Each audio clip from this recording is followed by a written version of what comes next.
All right, let me turn down the music a little bit, and let's see. So this still works. Boom. All right. So let's see what we got here. Of course, have a little cup of glug. I'm not sure what you call that, but it's traditional wintertime beverage. It's made from wine. It's like a spiced wine, kind of, I guess. Got all kinds of Christmassy spice and flavors. We got some classical saffron buns, I guess. And wouldn't be Christmas without... I keep forgetting the camera's like flipped, so I don't have to flip stuff. I'll just hold it up so I can see it, and you can see it too. Mulled wine, yeah, I guess that's what it's called.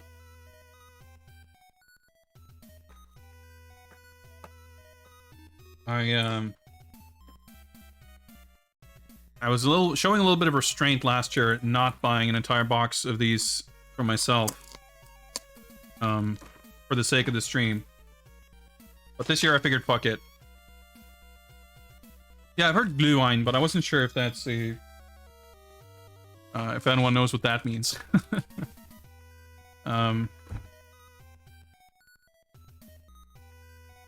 Yeah, so again, this is just something that someone...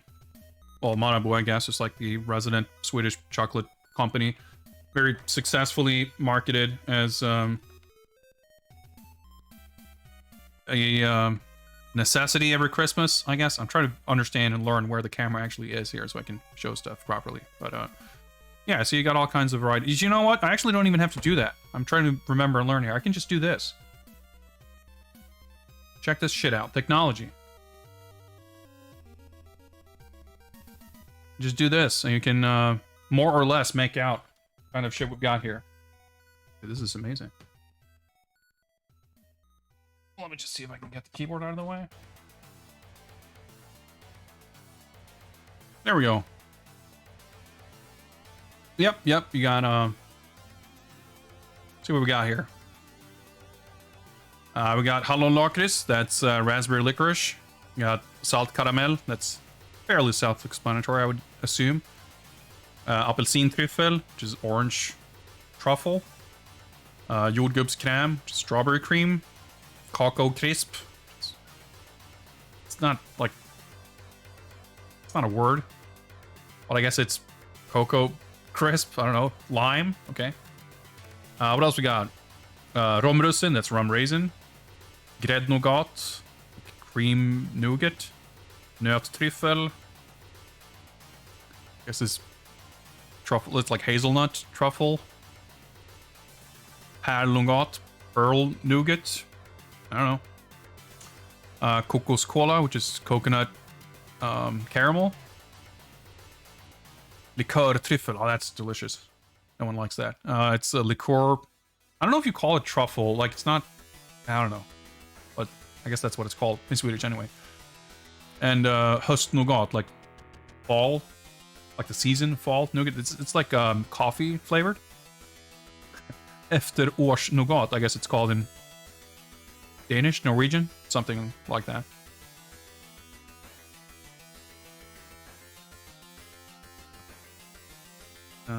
Oh, it's flipped that way. Interesting.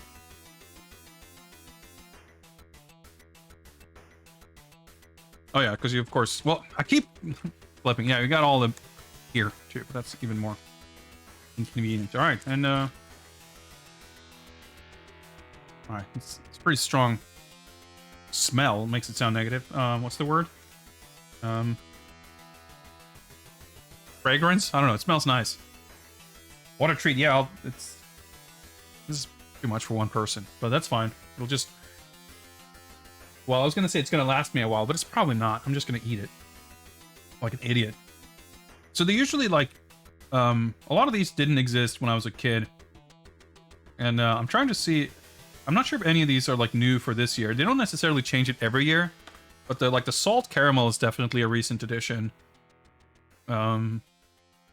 Raspberry licorice is also fairly recent.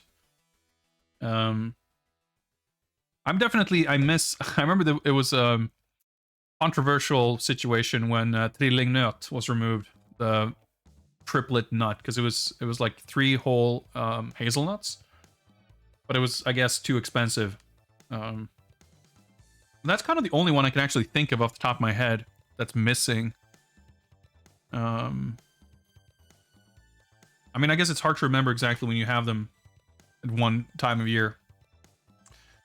This one it's white chocolate, but it's filled.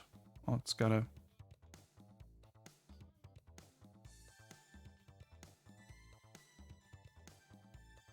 Like so. Man, even the fucking autofocus just works. Holy shit.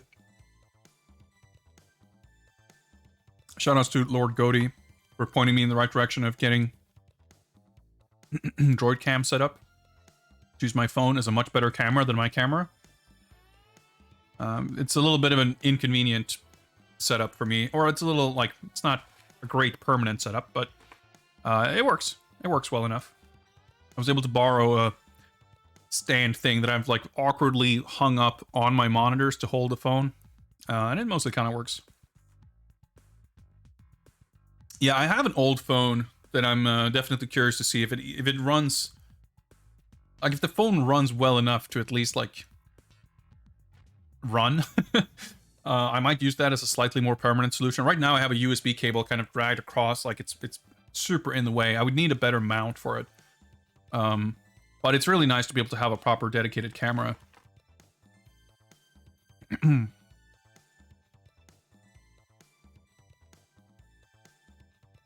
It's really confusing to remember, like, oh yeah, I have a camera here also. Like, wait, how do I show stuff?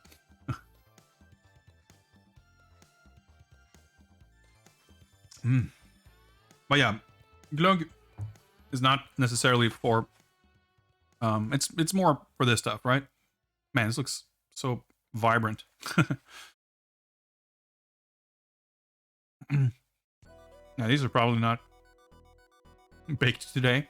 Pretty alright, though.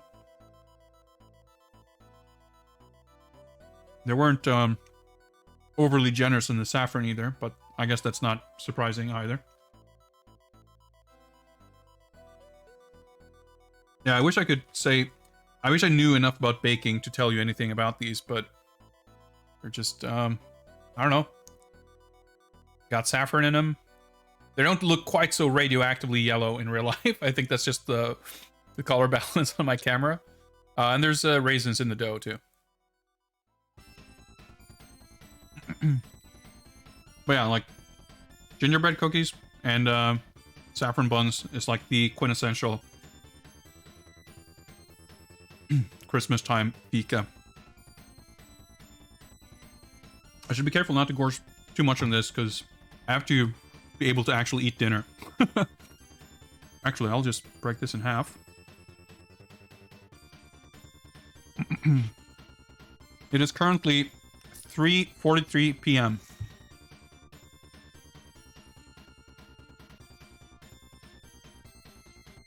Seriously, I really didn't need to buy 2, but that's fine.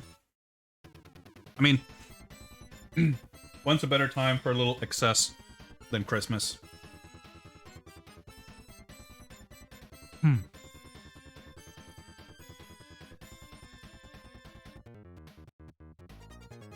Shut up, the audio. Oh, actually, let's not. Audio's like super loud on my end. Or, audio's not super loud, but my Windows volume is cranked pretty high. Okay. So. We'll keep a little bit of this fika on hand, but...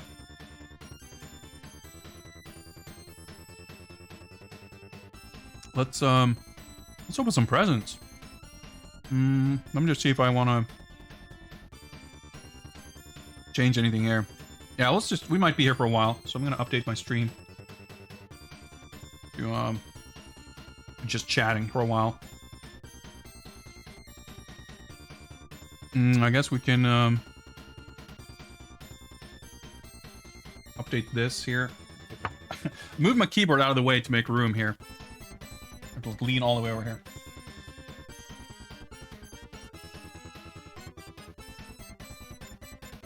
There we go.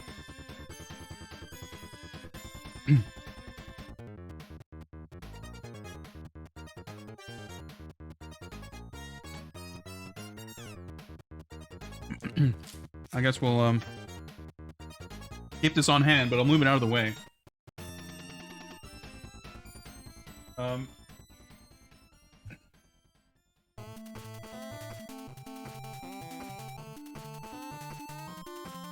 So, I hope he's still around, but Lord Sampler Info surprised me with a Christmas present the other day. So, I guess it's like kind of the one I'm most excited for. So I have no idea what it is. So I'm not gonna like build up to it or anything. I'm just gonna fucking start right here because I can't wait to find out what's in here.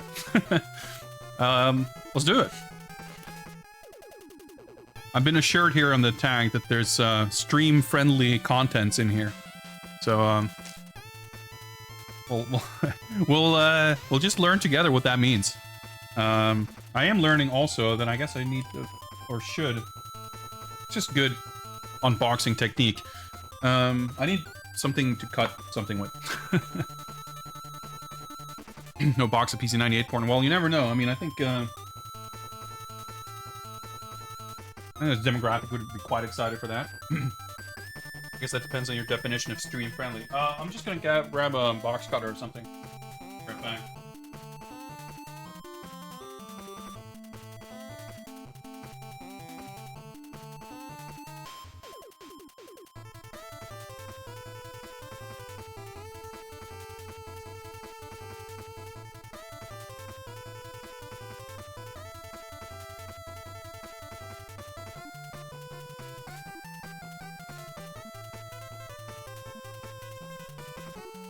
We had a pair of scissors from when I did some gift wrapping myself, so that works.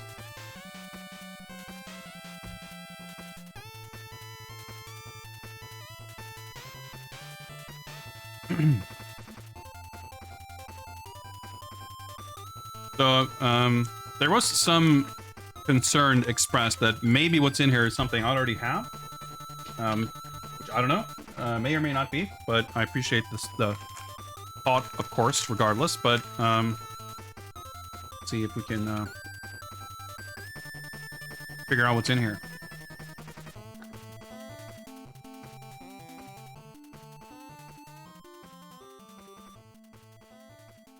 Oh yeah, I should be careful not to. I'm like very deliberate about how I'm holding this to not like spoil myself to what's inside, but I'm going to try not to do that immediately into the camera either.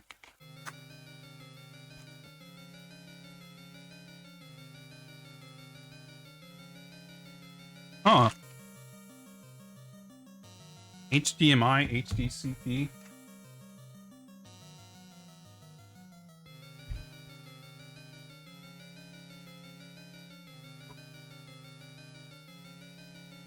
Okay.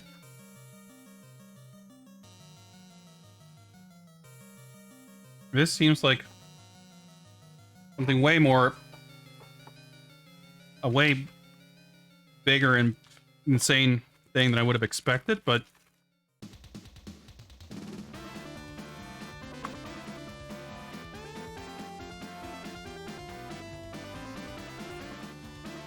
so confused. Maybe not. I don't know. I guess the box is maybe completely unrelated. I guess that's appears to be the case.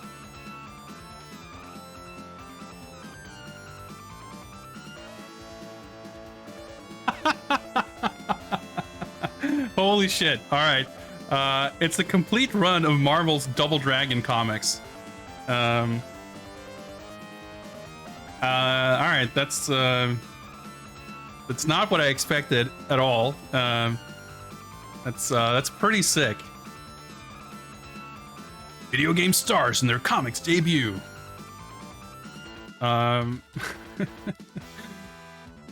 I was like, did this fucker just gift me a fucking tablet for Christmas or something? No. So I'm at a loss for words. Yeah, okay. Am I fully zoomed out? I don't think so. There we go. It's yeah, what do I even say? It's so I'm pretty sure this is the full run, because I know this didn't run for very long. Immortal Combat. Final fateful issue. Holy shit. It's Dragon versus Dragon to the finish. The designs are so absurd. Everything about this is fully absurd. Yeah, I guess yeah. The camera, maybe, see if I can tilt this up just a tiny bit without ruining everything. Oh, I think I slightly ruined everything.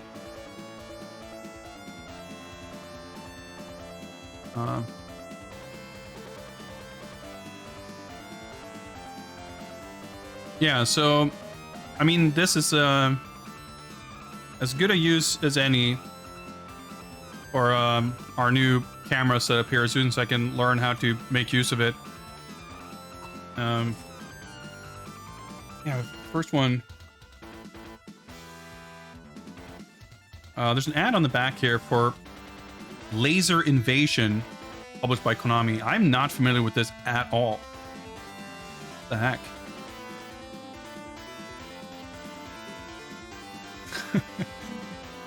Land your bird of prey and charge the Sandstorm Command Center, home of the 3D Confusion Maze.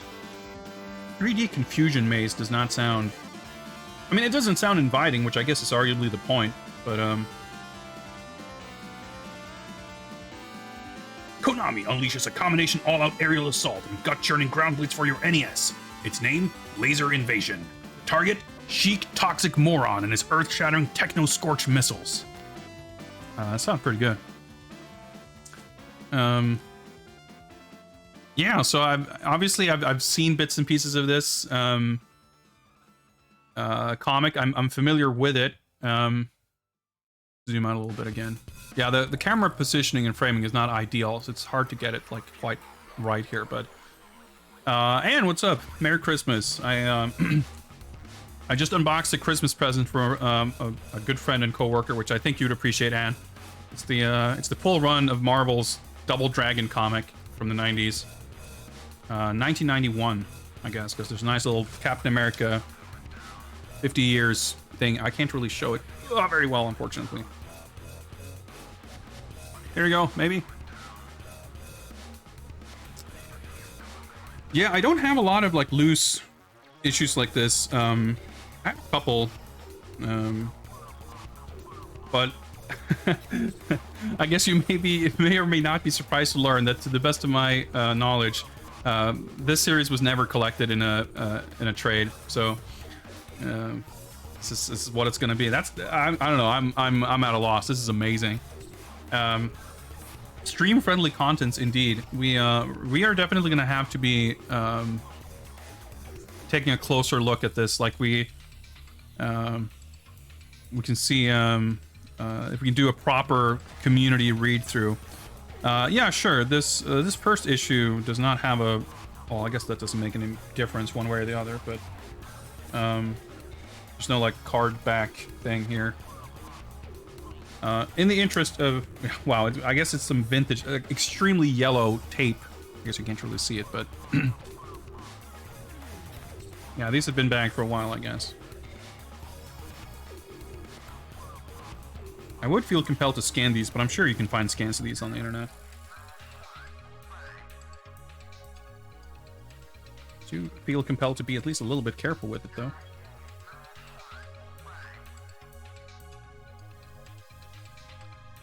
Let's see if we can.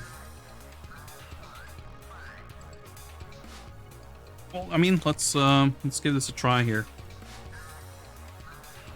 Well, I guess we can just do this.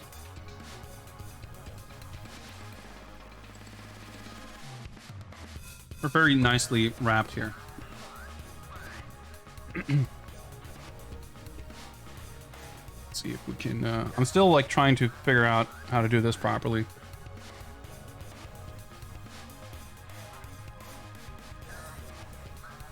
Something like that, maybe?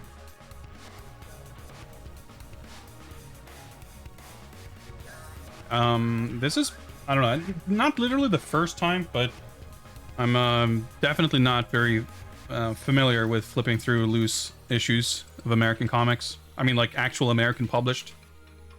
Because these like full page ads and stuff is always, yeah, we didn't get stuff like this in our, like the way Marvel comics, for example, were published here. They would always collect, you know, like 3 or 4 issues of different, like the monthly Spider-Man book here would, you know, collect stories from like 3 different American Spider-Man weeklies or whatever. It was always a little different. We didn't get these like, yeah, just ads in the middle of the comic like this. Oh yeah, this is written by Dwayne McDuffie, which is kind of crazy. Penciled by Tom Rainey. Inked and colors by Brad Venkata? Is that how you read that? I don't know. Yeah, Dwayne McDuffie is a name that even I know, and I'm not like super knowledgeable.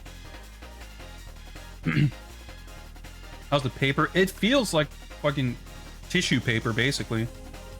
But it's like got a nice feel to it. It's been I don't know, honestly I've never actually flipped through a comic of this vintage, because I remember when I was in high school in 2001 I went to London to visit some friends of the family, and I went to Forbidden Planet and was kind of blown away.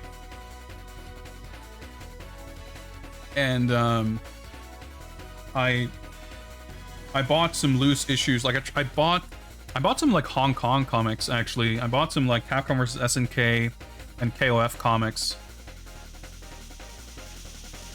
But I picked up some loose issues, anything basically, because they would just have like the latest issues of whatever series. So anything where I could get like the current issue and 1 or 2 back issues to get like one complete story or something.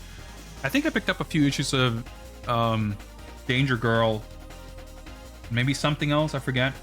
But that was like 2000, so 91 to 2001, I'm sure, and not just any 10 years, those 10 years in particular, I feel like a lot probably changed, both in terms of, you know, like digital coloring, but also printing techniques and whatnot. But I don't know. I mean, obviously, I've flipped through plenty of old Swedish comic books, but not in a long time. So I don't know that it's like weirdly flimsy compared to what those would have been like.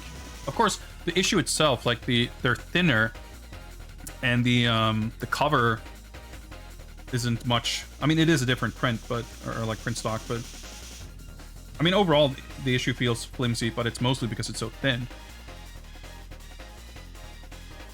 But yeah, we're gonna have to like, yeah, this is like just goofy and weird because it's Double Dragon, and it's, I mean, it's probably less stupid than the cartoon. It can very well be more stupid than the cartoon, or for that matter, more like unrelated. I mean, for sure, Electro, like I remember the 90s were not considered a high point in American comics for many reasons. But like the thing I'm thinking, like, it looks different for you guys, but even for me in person, it's very, like, the print feels very faded, and I think that's more to do with the paper than anything. It's like almost like newspaper. And I remember, like, when I'm thinking of like late 90s X-Men comics, because I started getting into collecting and reading, not collecting necessarily, but like buying every issue of X-Men. And when I remember like that era and that sort of style and everything, in my memory, it's printed on higher quality paper than this and having a much more vibrant look. But I can't truthfully say that I recall like the Spider-Man comics that I would have read around this time were any different from this. Yeah, there's no shortage of ways to access comic. The problem is, I already don't read the ones I buy. I picked up a number. Like, I don't. If I had a good like tablet that I used regularly, it might be a different story. But I don't really like reading comics on a digital screen. So I've bought a couple of trades and collections of stuff I'm like interested in reading. I'd be happy to show off some of it, but we have a whole box of Christmas presents to get through, so maybe it'll have to be another time. I did recently buy the collected like Masters of the Universe mini comic collection, which is like massive. I bought, I think, the first volume of Injustice, which I'm not that one I'm just like not that jazzed to actually read. I got a couple of Marvel collections too. I bought some stuff. I'm trying to remember. Yeah, it was actually when I was in London. I was in a different Forbidden Planet in London, right before the pandemic, end of 2019. I went to London with work.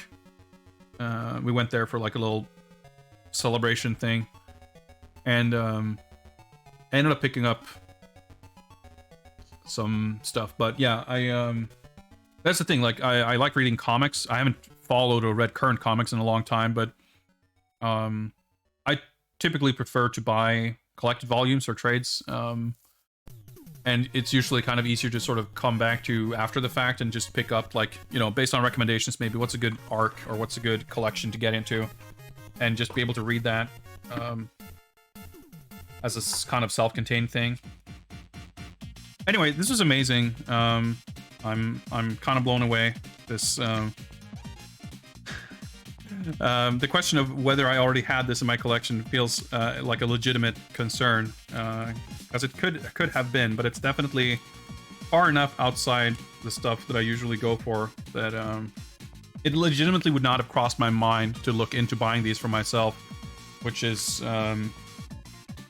the best kind of present as far as I'm concerned. Something I'm like absolutely delighted to get my hands on, but I would never have gotten for myself. Let me just carefully wrap this back up. You have to maintain these in pristine condition. So I feel like when the time is right, at some point, we absolutely have to read through the entirety of this on stream. Maybe we'll have a Double Dragon Midsummer next year or something. Way better than HDMI, yeah, for sure.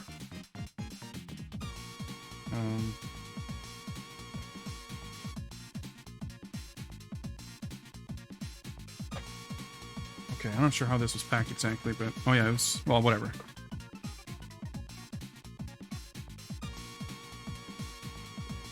Like this. That's not how this was, well, whatever.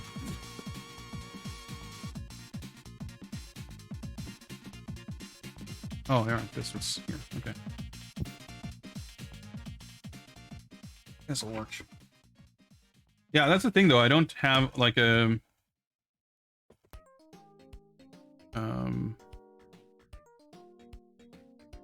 Right. Trying to get it back to 0% zoom. Yeah, it's a little weird. I don't have a system of sorts to, like, sort of file this into. I have to figure something out. But yeah, huge thank you to Sampler Info for this amazing gift. I'm humbled and grateful. Let me just grab another piece of chocolate. I think this is lime. Let's find out. Yep.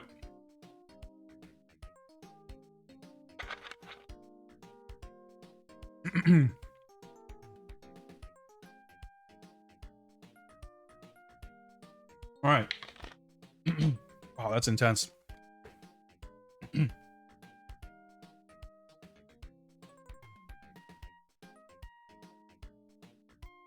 So, the rest of the presents here are going to be slightly less of a mystery to me, but of course, I don't know exactly. I can't remember exactly what I get. So, let me...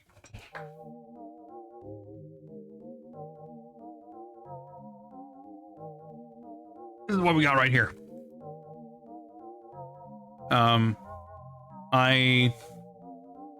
ran out of time. I didn't really get to wrap them as nicely as I would have liked, but we had a little token piece of string on one of them anyway.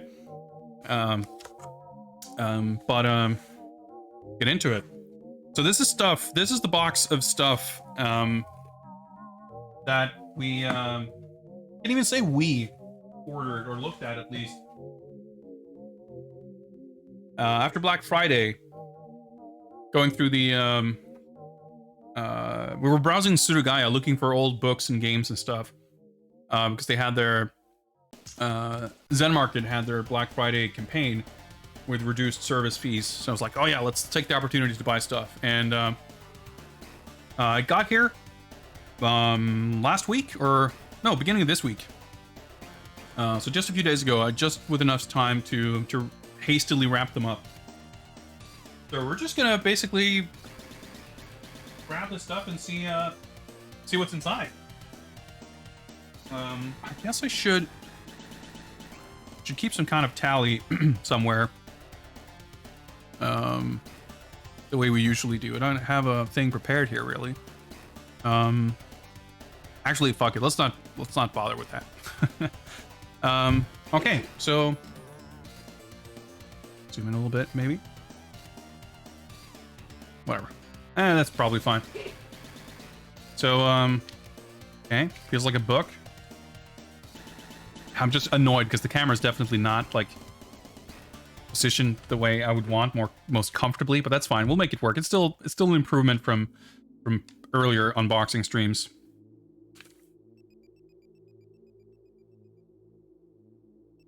So the thing is, like, I remember roughly the kind of stuff that I got, but I don't remember exactly, and I certainly don't know which is which. Aha. All right, this is wrapped all weird. I guess this is the back. That's how a pro I am. Well, I keep forgetting the camera's not upside down, or technically it is, but you guys can make out what's going on here. Yes, indeed, this is Gouketsuji Ichisoku 2 Chotodake Saikyo Densetsu Anthology Comic, aka Power Instinct 2 Anthology Comic. I should have prepared somewhere to put all the paper, but that's fine. Super Game Comic Anthology Series Volume 3. Chotodake Saikyo, no, something or other. Nice, we can receive, there's going to be a lottery to receive a telephone card with this cover illustration on it. We're probably a little bit late for that, but that's fine.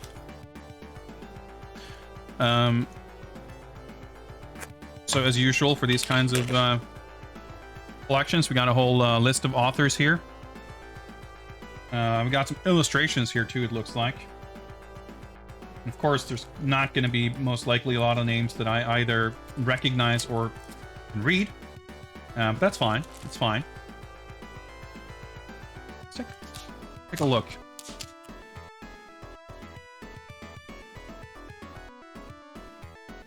We're not gonna like thoroughly read through these or anything. I'm just probably not gonna be able to keep myself from at least flipping through them, which I'm delighted to now have a camera where I can kind of do this and I don't have to stop and awkwardly try to hold something up like this. You can actually just see it.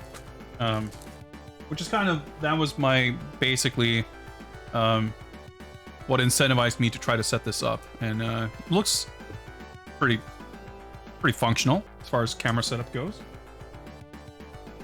Yeah, so there's a billion of these video game based anthology like comic collections. I have a couple for like King of Fighters or SNK, Capcom and Street Fighter, but there's hundreds of them. So it's always a challenge to kind of figure out which ones you want to get. And because it's an anthology, because you have a lot of different authors, it can be a very mixed bag, and it can be highly unpredictable what kind of contents are inside. All right, we've got some nice illustrations. Got some ads, I guess, for the Super Famicom magazine and the PlayStation magazine, which I guess are also published by the same publisher. I'm pretty sure this is the cover art for the PlayStation port. All right, we got some character introductions here. So yeah, Power Instinct is the game series, which is of course known in Japan as Goketsuji Ichizoku, which means the Goketsuji family, basically, because the story of the game is all about the this like fighting tournament that's organized to determine who's like the next like heir or patriarch of the family or something, or like something like that. And in Matrimele, it's kind of the same idea, but there's a fighting tournament to find a suitably strong groom for Princess Sissy. It's quite silly. Nazo no character, Chuck. Alright, there's a hidden character in this game. Team battle ni toujou suru Nazo no character Chuck. So this guy, Chuck, I guess it's a hidden character that you can unlock if you enter code on the team battle mode specifically. It's kind of interesting. We're getting some secrets here. Yeah, he's talking about Kintaro. Guy right here.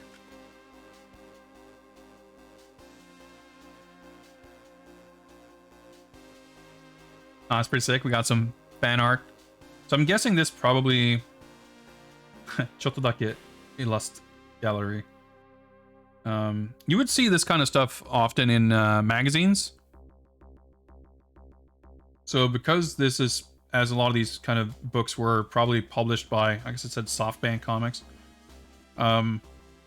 These illustrations, if I had to guess, like I'm not sure if they would have been soliciting illustrations for a book like this, or if they were just pictures that people sent into the magazine and they like reprinted in this book.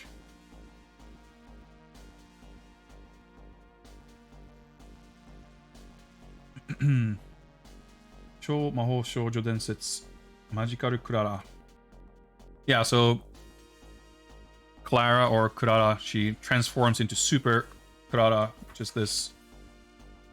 well, I guess we'll probably see the other girl with the... Well, it's not the other girl, it's still her, I guess. Other design with the helmet and the roller skates. Yeah, there we go. Super Clara Anjo. Pretty cool, you get a little title card for all these different chapters or different stories. Aiketsu Goketsuji no Watachi. Fated battle between the women of Goketsuji. So of course, this game being already kind of a more comedic, slapsticky sort of a thing, it doesn't surprise me that the comic, or I shouldn't say the comic, but the different comic stories we see in an anthology like this is kind of focused on that sort of tone and direction. Like even artistically, even as we're flipping through here, you can see it's different artists, but it's not the widest range of styles. We'll probably, presumably, be seeing some other examples in other books later today with both some kind of different vibes, but also maybe other examples of a broader variety. Man, I'm just like stoked about this this cam setup. It's actually quite nice for looking through books like this. It's a lot, like, you guys can see way better, and it's a lot easier for me to, like, I don't have to make a bunch of extra effort. I can basically just flip through and kind of forget that chat is like, oh yeah, right, I'm streaming, right, I forgot, I was just flipping through this sick comic book, which is pretty awesome. That's kind of what you would want, right?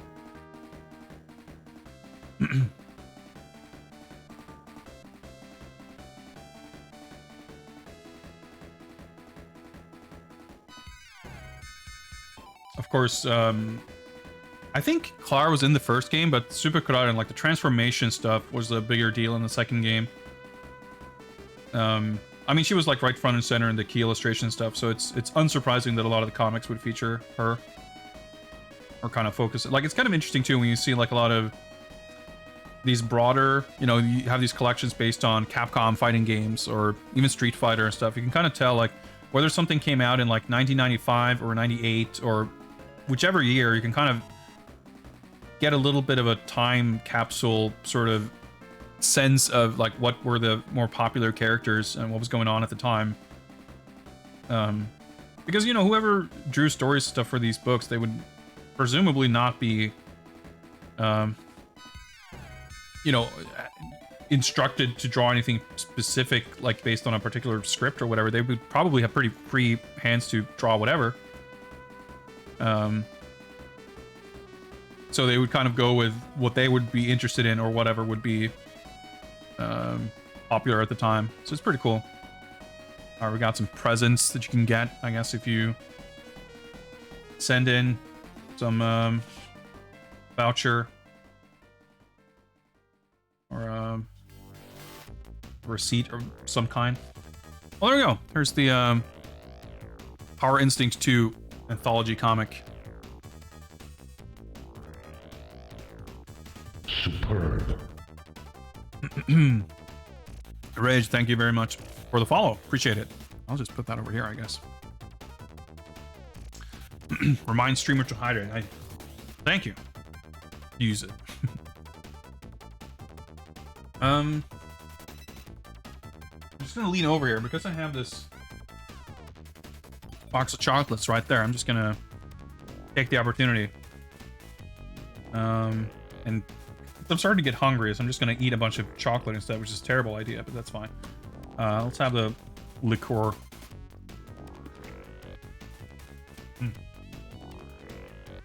That's good.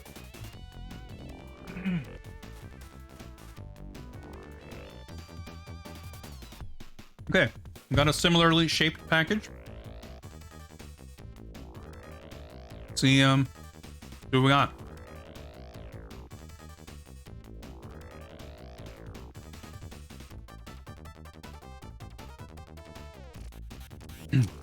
Oh, I'm noticing the mic's not picking up much of this. Aha. This is interesting. I'm very curious about this.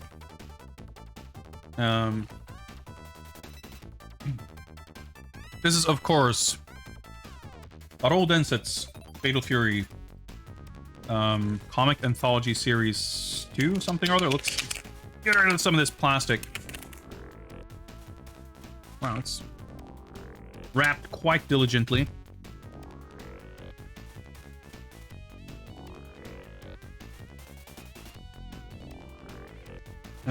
I'd kind of noticed that we I'd gotten a bunch of Street Fighter books and other Capcom stuff, and I was kind of falling behind a little bit in my collection as far as KOF and SNK stuff. Like, given how much of a fan I am, like how much I like Fatal Fury and King of Fighters, it felt kind of underrepresented in my collection, because there's a lot of comics and books based on this stuff too. So I'd looked at this series, and I had actually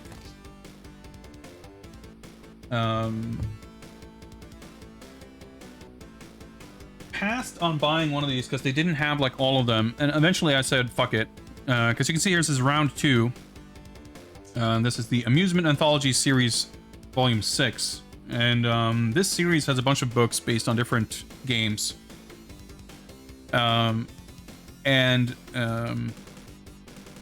because it's an anthology, you know, it doesn't really matter. Oh, it's a pretty sick illustration here. You don't really need the Volume 1 to be able to enjoy Volume 2.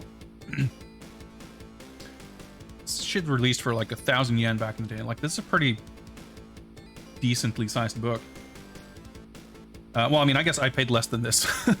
But, like, having stuff like this released regularly at that price, it's just like, holy shit, man, the 90s was pretty sick time. But these were also like they kind of came and went as far as being in stock on Surugaya. So I had actually looked at Volume 1, and then that went out of stock. So I was like, well, fuck it. This is what I can get my hands on. So I'll just grab it and see what it's like. And yes, of course, artwork by Lord Masami Obari. It has this little credit here on the corner. Obari Masami Studio C1, or G1 rather. Cell work. Nakayama Kumiko, I guess. She was the colorist, I guess. So let's take a look. As usual, you get a couple of color pages. この漫画の内容は事実のゲームの設定とは一切関係ありません。Then it's special. Yeah, it's like the contents of this comic has absolutely nothing to do with the actual game.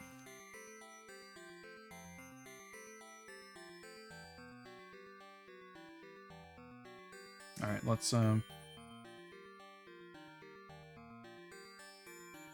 of interesting. It's I would have expected the full color pages to just be some standalone things, but I guess it's literally just the first part of the comic. But yeah, so I was kind of wondering, and we'll see, I suppose, whether to expect, because in some of the Street Fighter books that I have, it's very, very different. Like, it's not unusual to have these gag joke comics.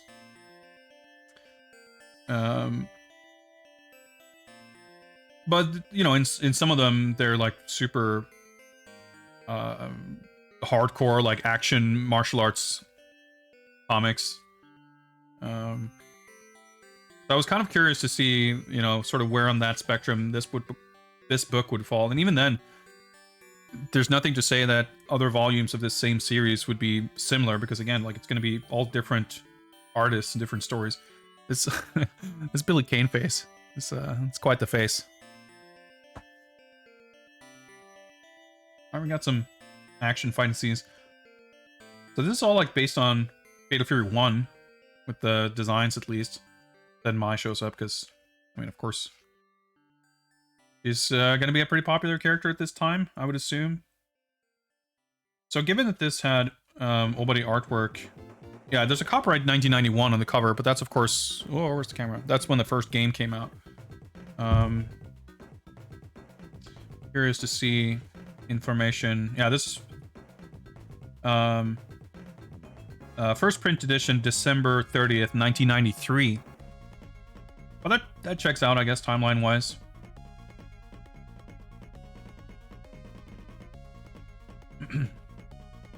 Dynamite. Alright, that's pretty good. Yamada Jubei.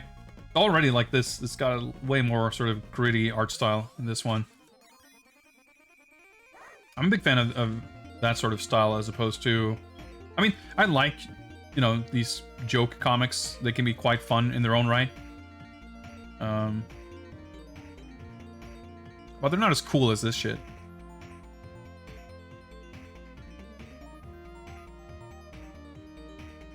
Kind of weird, like, seeing Terry looking like a child, basically. Wolfheart. I guess it's the first appearance of Kim in this book.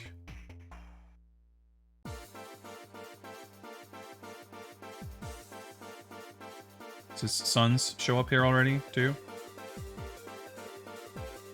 Oh, wow, okay. We got some mid-book color pages here. We got World Heroes all of a sudden.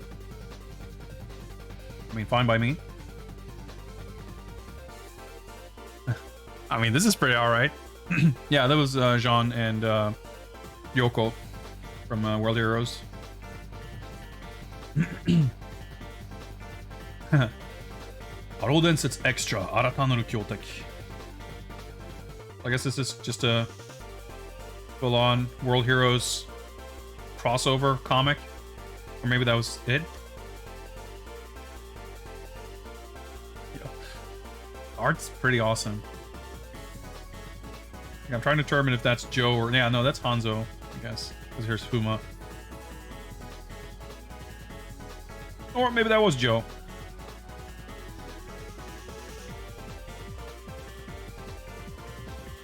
It's pretty awesome. I'm getting a little bonus. Oh, well, I'm getting some bonus Duck King. Just a multitude of excellent faces in here.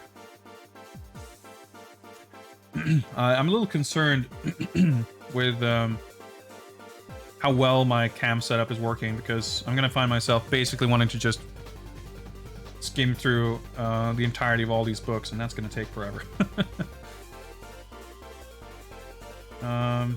We'll try to pick up the pace a little bit. Christmas Carol. That's timely.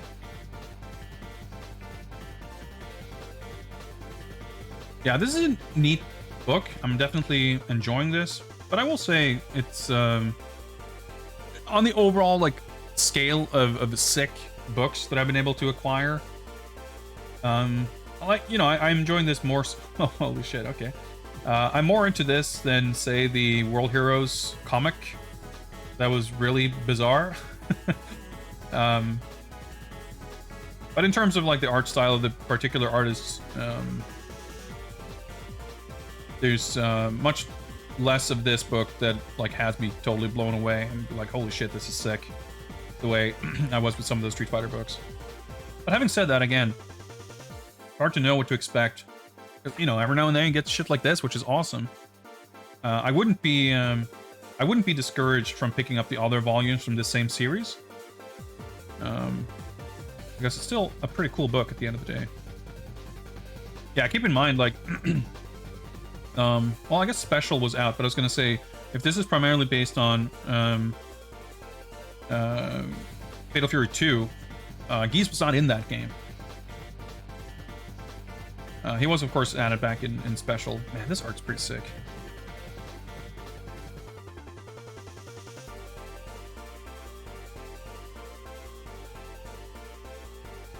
Yeah, it feels kind of typical of SNK stuff too, I guess. Like, a lot of these comics are just about like characters just kind of hanging out at home.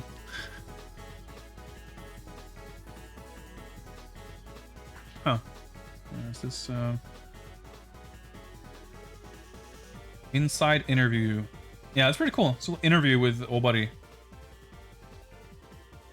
With some sketches.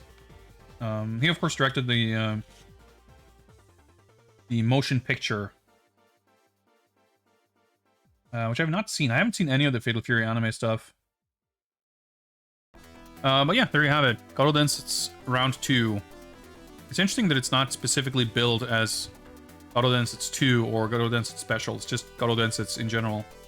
But obviously with Special being the most recent game, that's what most of the stuff would have been based on.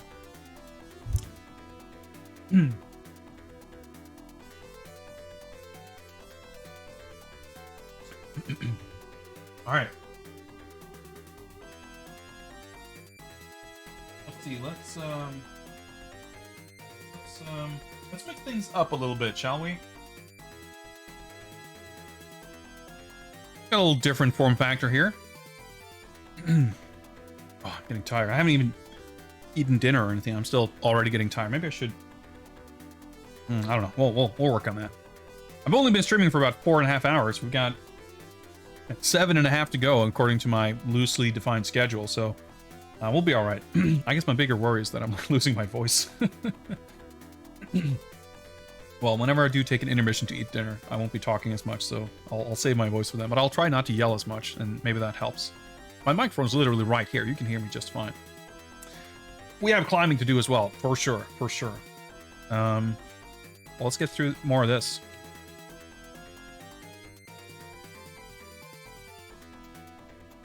Just open this on every axis at once, I guess. Alright, looks like we got some more anime here. It's sort of this superfluous, extraneous plastic.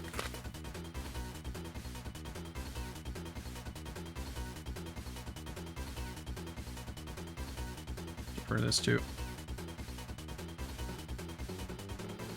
It can be kind of fun when the secondhand shop price tags start becoming kind of vintage in their own right. But I kind of prefer being able to see the cover here. We can zoom in a little bit more here. Try at least. Voice Paradise Excella.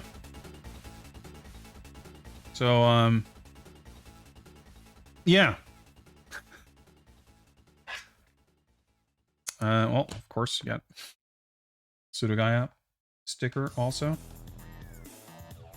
I will say Japanese price tags and stickers are the fucking best, though. They always just peel off like nothing. Gotta love it. Yeah, so this is there's like a bunch of these games that are, let's call it, focused around well, there's nothing unusual to have something focused around voice actors, but having it be focused kind of around voice acting is a little maybe less common, a little more of a niche. And yes, I don't know what this is either. I probably did about 20 seconds of research, just like typing in the game's title. I mean, it intrigued me just from the title, and you know, obviously the spelling, Paradise with a C. I guess there's some kind of a board game or gambling component, maybe. I don't know. Supports the mouse. But yeah, it's like novel enough to intrigue, you know, to be intriguing. So presumably I would have looked it up and determined quickly enough that it was worth my time, at least. But yeah, you guys know about as much as I do about this. Well, I mean, the art's not bad, but you know, a game with a cover like this might be a shit gambling game or something that doesn't appear capable of holding my interest. But whatever research I did for this game, at least didn't put me off buying it.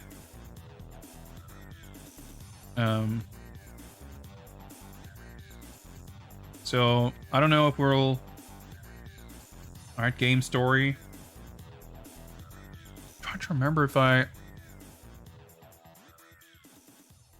I have some vague recollection of something about like voicing different movies or something or other, but I'm probably getting that mixed up with something. I mean, this might be something like that too, but I don't think any memories I have are specifically about this game, because I don't think I did a lot of research. But it looks like there's a calendar. Let's see, what does it say?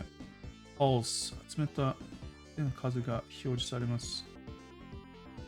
There's like a schedule thing, so I wonder if it's kind of a racing sim sort of a deal. Maybe I'll just crank up the zoom here. The zoom is a bit weird. There's like a kind of a strange delay to it. There's a little town screen and the schedule. I figured it's better to crop in like this so you can actually see. So of course, anything that's putting focus on its voice cast, we're getting multiple pages of of photos and stuff. All right, of course I don't know who any of these people are. Doesn't really concern me. That's not why I bought the game. I appreciate it though, because it's like again, it just get kind of a feel for the sort of culture of the time and everything.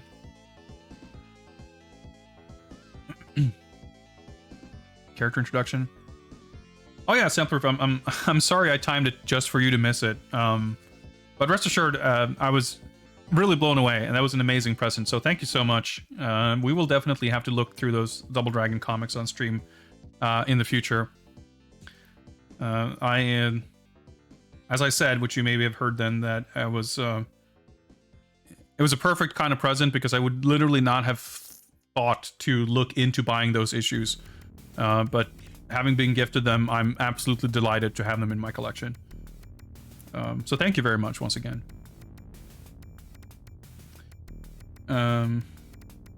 Citron, jasmine, cinnamon. These are the... Yeah, it's kind of funny to think about it. Like, the actual main characters aren't, like, shown off until the end here. But that's kind of interesting too, right? Because there's obviously 5 main actresses here. And there's 3 main characters. So there was... I don't know, I guess you collect, like, voice clips from the different actresses to apply to these different characters. I'm super intrigued. That's the, you know, the manual doesn't really, you know, it doesn't really explain a lot about how the game is played. But yeah, like the characters, you have like these little self-introductions. You get their you know, body measurements. That's important. But it's not like this character is voiced by this actress, which you would, under any other circumstances, be like absolutely have front and center. So that's kind of an interesting approach here. I'm quite intrigued. So overall, we're not going to take any time on today's stream to be playing any of these games because we have a fully packed schedule already.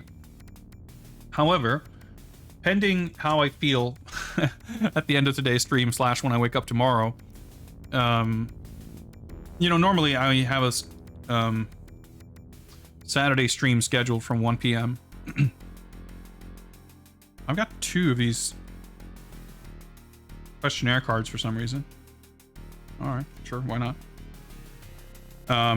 And depending on how I feel, it's possible that I will either postpone or cancel tomorrow's stream. But the next stream, whether it's on Saturday or Monday or whenever it is, my plan is that we're going to be looking at the games that we've unboxed today. And this one, yeah, I'm really intrigued with this.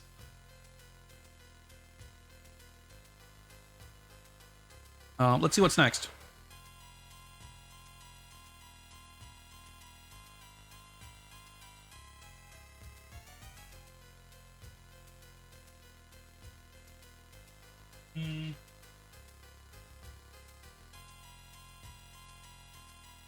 All right, let's go with another package of a similar proportion here. Let's see what we got here.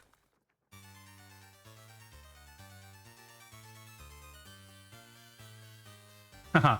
Okay, I think this might be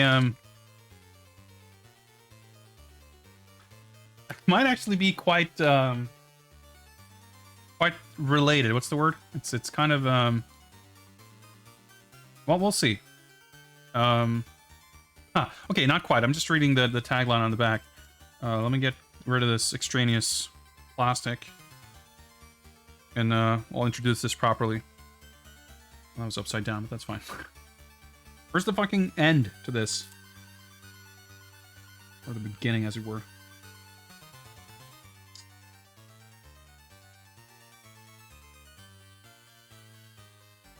Price tags come off with 0 effort, but fucking wrap is lethal.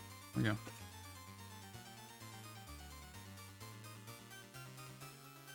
So I mentioned how like voice acting games are like kind of a thing. This is, like I said, expected to be a little bit related, but maybe not quite. Debut 21. The second stage in scene 2020. Copyright 1998 NEC Interchannel Limited. Licensed by Headroom. Copyright Image Works Co. Limited. Like a dank PC 98 cover. You know, this is probably a PC port. Or it wouldn't surprise me if it was, at least. I mean, it's an NEC game. Of course, 1998. Well, I mean, I guess it might be a Windows game. So So the text there at the very top. アンドロイドを育てて未来のアイドル大賞を狙え.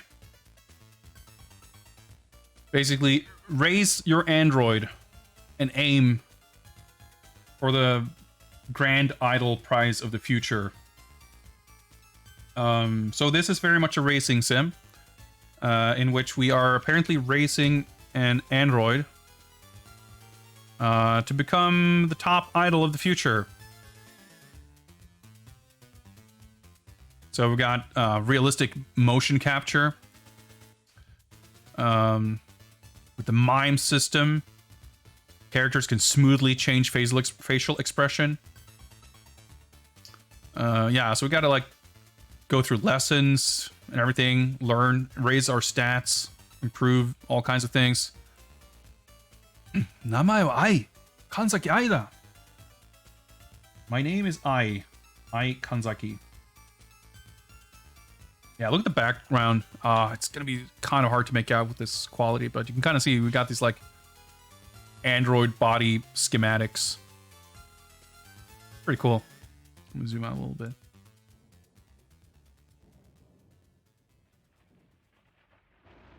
Yeah, so this one isn't about voice acting per se, but it's about the world of idols, which is definitely also a genre or a type of setting which is not entirely uncommon. Yeah, there's a lot of games in this mold. I have quite a few of them. Dude, this quality PS1 manual with like full color artwork and slick designs and everything. Love to see it.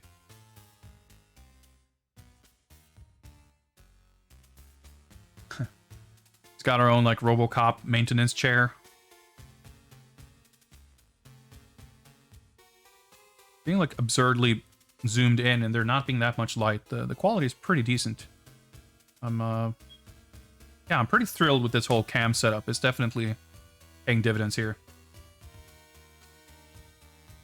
Cyber Idol theme stream. Yeah, I mean, probably more still. Yeah, there's different lessons and everything here. Regulation clear. Even like music industry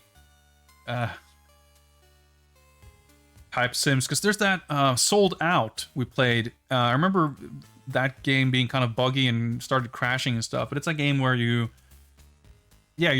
start a band and you're under like a record label and you have to like recruit band members and shit. That game was definitely pretty cool too.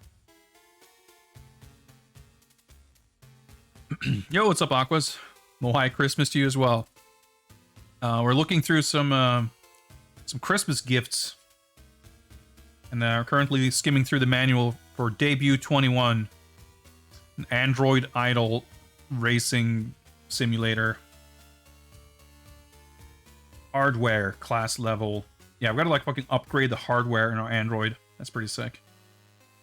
Communication. Auditions. There's even a story with fucking CG cinematics. Looks pretty fucking hot.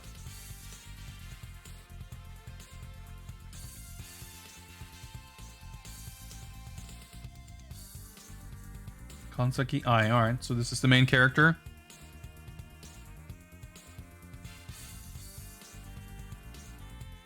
I guess these are all the staff members and her like teachers.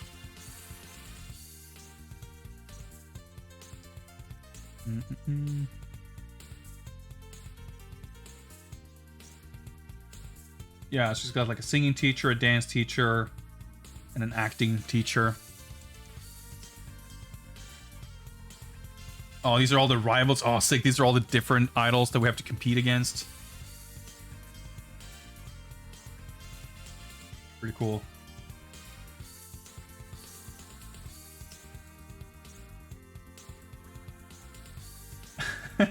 All right, we got all the lore on the like the fucking cyber hardware, like like all the data on the hardware, like equipment. It's pretty sick. They're all like, yeah, debut 21 world, like it's all the world building lore on androids and shit, I guess. Q&A. Staff. What's this? Alright, we got merch. I guess these are all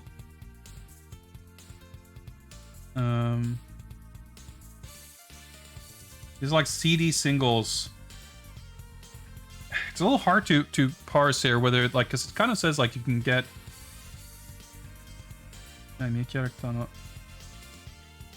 yeah, okay, I guess it's like CD singles with these other idols that I guess it says you can't find in the game, but they're actually released as CD singles by pushed by EMI. All right, sure, we can go find some of these CD singles, I guess. But yeah, that's debut 21.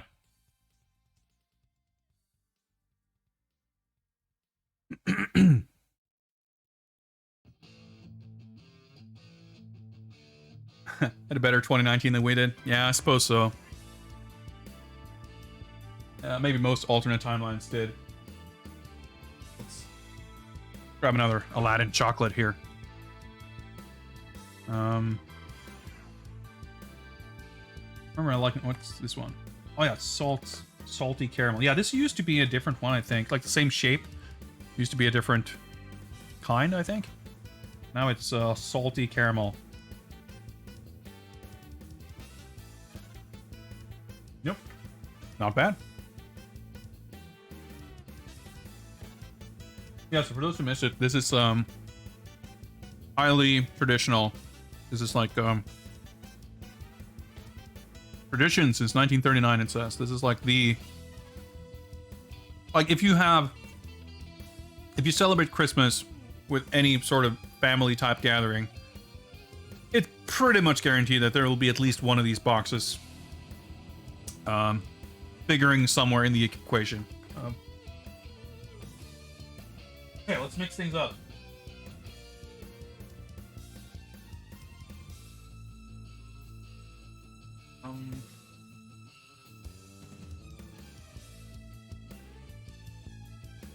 Sure, let's grab this one, I guess. No, it's just called Aladdin. There's just, I don't know why. This one has like a mixture of milk chocolate and dark chocolate, and there's one called Paradis or Paradise, which is only milk chocolate. And I think nowadays there's a different, I don't think it has a different name. I think it's also called Aladdin, but it's brown instead of red, and it's all dark chocolates. But this is like the classic one. Paradise is just for, like, I don't know, wimps or small children who can't eat chocolate that has more than like 10% cocoa in it, I guess. I don't know. I say traditional or classic, but as I mentioned before, they kind of change the lineup. There's usually, like, almost every year I feel like there's some change. Maybe not every year, but every few years at least. You can buy them all year round, but they are very strongly associated with Christmas. Okay, let's see what we got.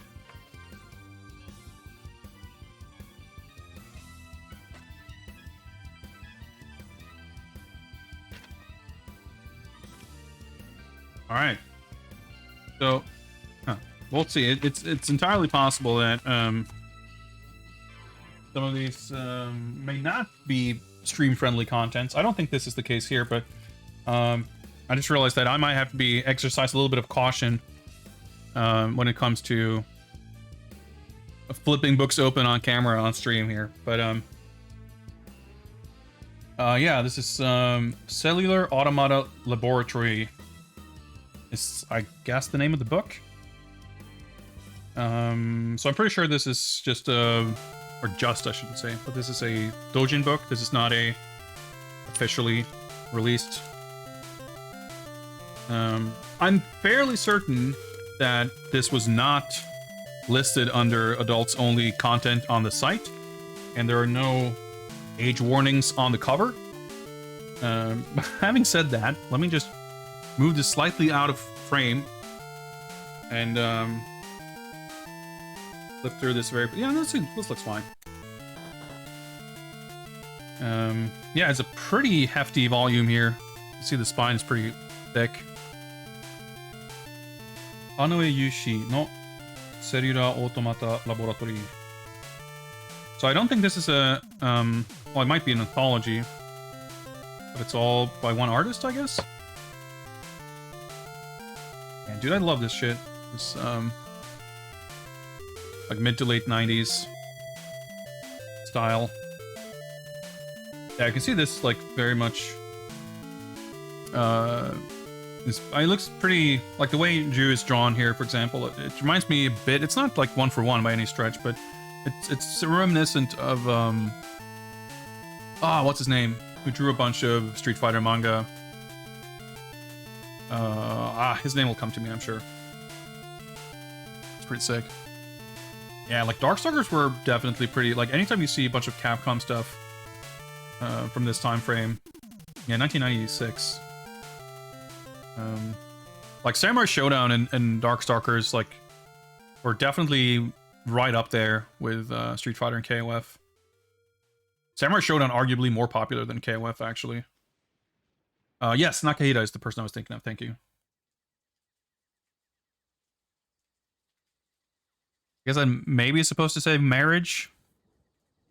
I'm not sure. I mean, I guess that's Canon Eliza, probably.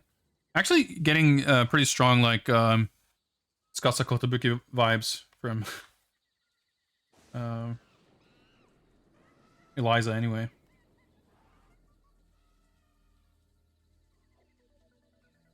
Alright, let's, it's a little, like, with the spine, it's a little bit unwieldy.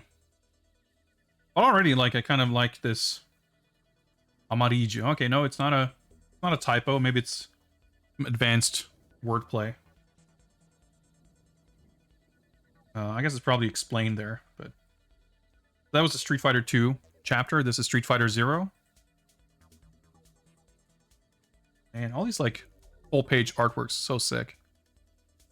There's, like, so much shit that's, like, so much awesome art in these books that are just nowhere on the internet. Like, I really wish I could scan this without destroying the books. And even then, like,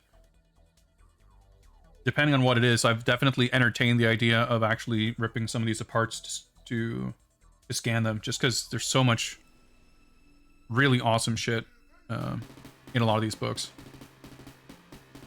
I mean, this is not, like, at the top of the list, but, you know, it's pretty awesome. And speaking of Nakahita, like, I would say there's also... I mean, you can say that about Nakahita's artwork itself, of course, but clearly a lot of influence from Bengus, and just the way he drew these characters in the official artwork. Capcom Gals. Chun-Li, the cute fighter. Right, that's what they call her.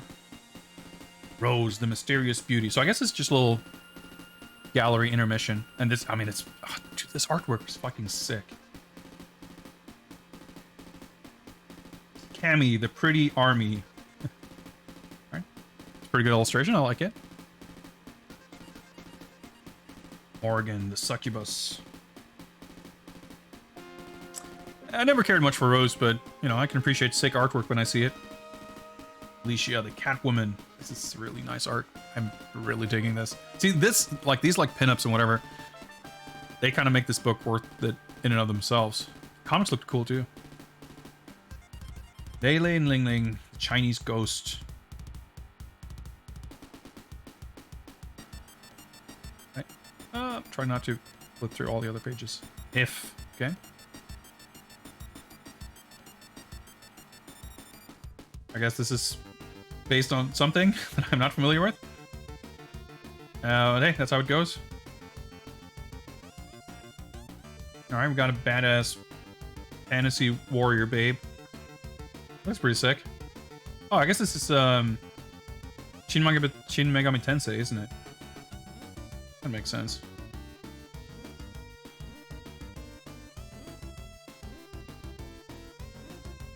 Yeah. Shin Megami Tensei if. Yeah, it says, I drew this for Shin Megami Tensei if comic anthology. But I guess it wasn't used for that, or maybe it's just been reprinted as part of a collection here. Hoshinden? Sick. Speaking of Bukitskasa. Aisio Erisu. Alright.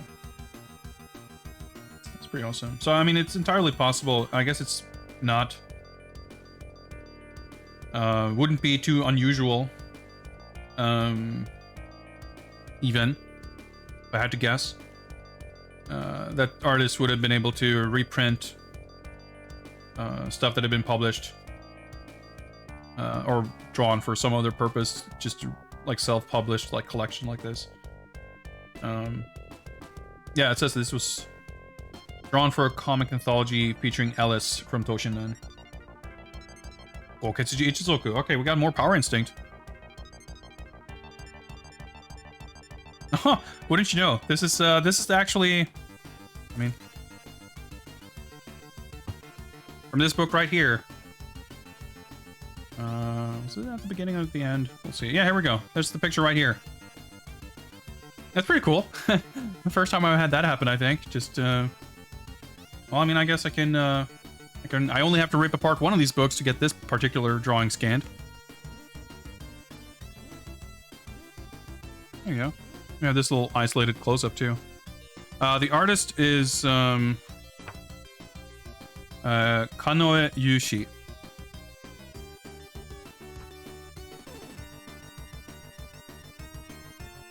So yeah, this is that entire first story from that book. It's pretty cool. Magical Clara. And just some credit type stuff here, I guess.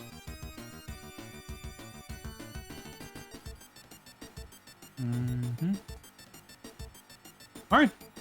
Yeah. It's pretty cool. Yeah, this is... I mean, I feel like that's a name I should try to remember. Because it's not an artist I'm familiar with previously. But especially the I'm not sure if the comics themselves were like... You know, in terms of action scenes or anything like that, were that noteworthy. But the art was pretty and the illustrations were really great. Okay, I have to be a little careful piecing this back in here.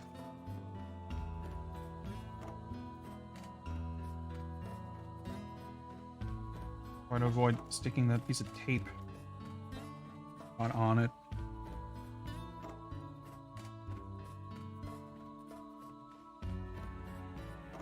Okay, this is the pain when something comes in a plastic bag. I always prefer to keep it, you know, for the sake of maintaining a nice condition. But it can always be a little, you know, a slight relief if the baggie tears and you're like, fine, I guess I won't bother.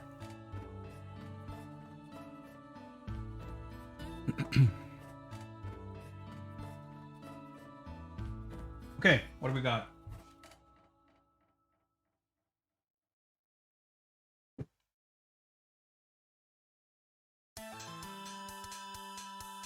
Let's see what this is. Well, dude, Merry Christmas, everybody.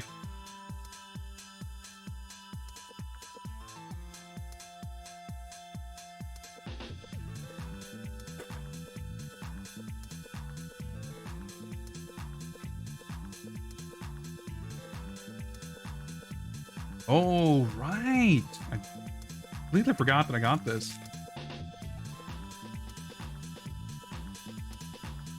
Just get rid of some of this crap. Holy shit, the amount of plastic wrapper. Anyway, it's Bomberman Fantasy Race. Zoom in a bit on that.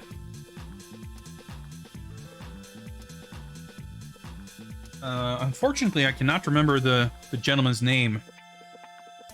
But this was featured on the most recent iteration of Best of Nintendo. I'm not a hardcore Bomberman fan or anything. But, you know, everybody likes Bomberman. No one dislikes Bomberman. But of all the offshoots and kind of related games, this was one I had absolutely not heard about at all until then. And this is basically a kart racer in which... Oh boy. Almost had an accident here with the price tag. Let me feel this carefully.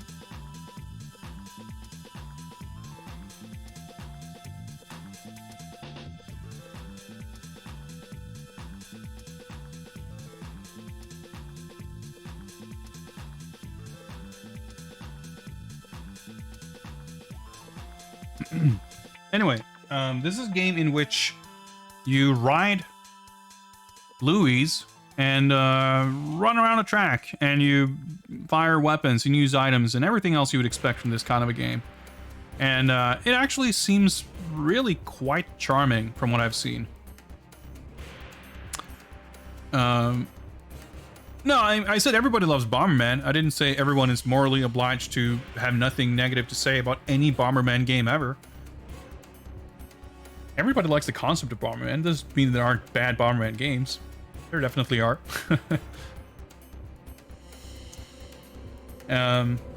This does not appear to be one of them, however.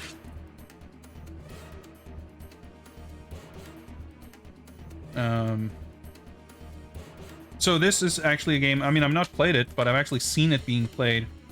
So as far as the kinds of games I buy and the way in which I buy games, I'm a higher degree of familiarity with this than I would usually have. Alright, we got some stats on Bomberman. Bomberman Fantasy Rando Shoukai. Alright, okay, so this... Never mind. This is a map of Bomberman Fantasyland. Alright, okay.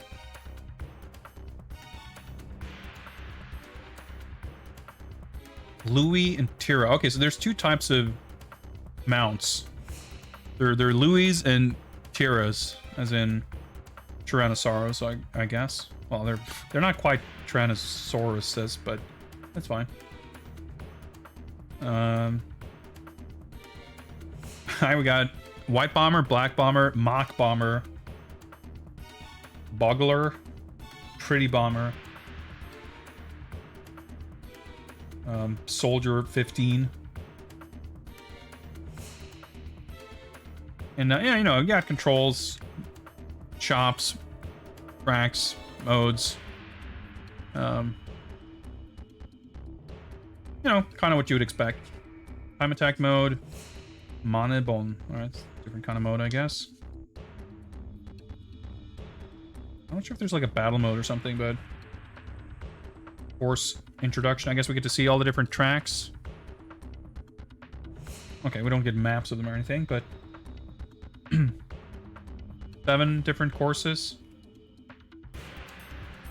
Well, I don't know. Seeing this game in action, it seemed like a very charming game. Huh. Of course, you gotta have an ad for the Bomberman Fantasy Race official racer's guide. 驚きの裏技も全回公開？完全公開。Maybe it'll also tell you all about secret hidden techniques. Yeah, it's like old circuits just like recreated in 3D CG. Like details on hidden courses. Like I guess there's a bunch of hidden stuff in this. But the game, like it's a racing game, but it's got like, of course, Bomberman type mechanics with bombs and stuff. It seems like a pretty cool game for sure.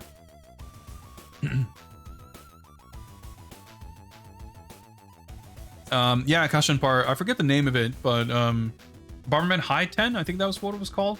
It was like this very weird bespoke Bomberman game that ran on like custom PC Engine hardware. I guess they used it for like caravan, you know, kind of road tour type events in like 1993 or something. Seemed pretty sick, that's for sure. All right, we got shit to get through, so let's keep it up. Friendship.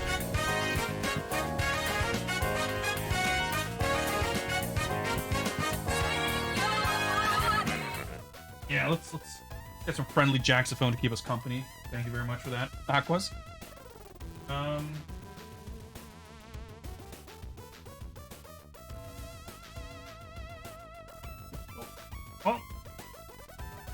Got another one of these. Let me zoom out a little bit so you can see what I'm doing here.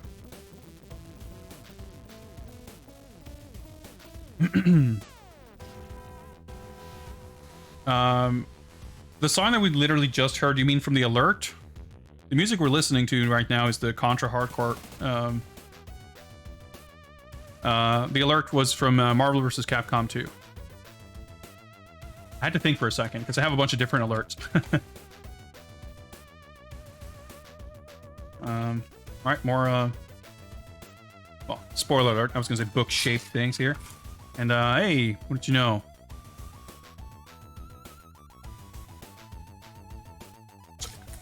Well, let's see.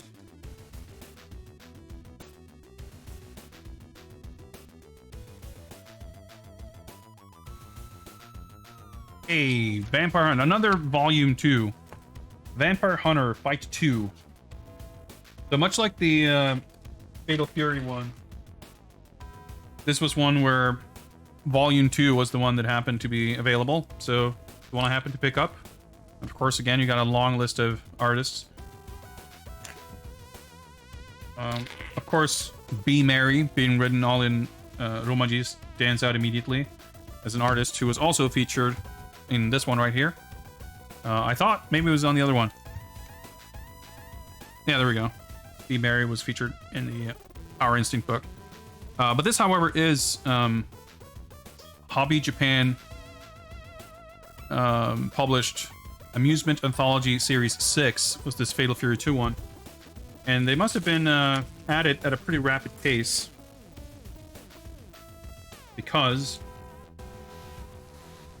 this one, based on Vampire Hunter, is 17.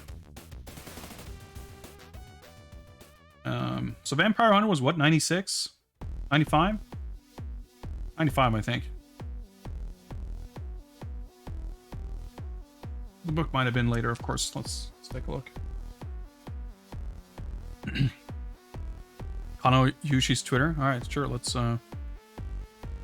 probably follow that. I'm just gonna follow it right now.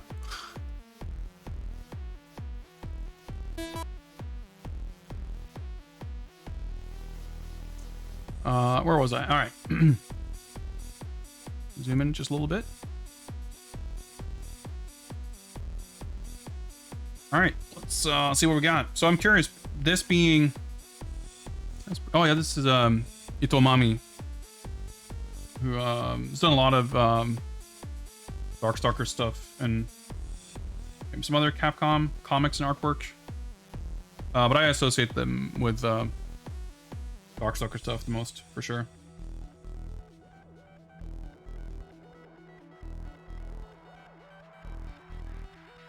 Yeah, I'm curious to see if because the Fatal Fury book was all right, pretty good, but not like didn't blow me away. So just on account of technically being part of the same series, even if of course it might have a totally different lineup of artists, I'm curious if this book is going to have a similar vibe. But of course, it's also like Darkstalkers. Yeah, the first book here is it's by Itomami, or the first story rather. Well, I guess it's the second after this one. Yeah, I mean, that kind of answers it right there, because Itomami's artwork is awesome. I kind of don't give a shit about Donovan, though.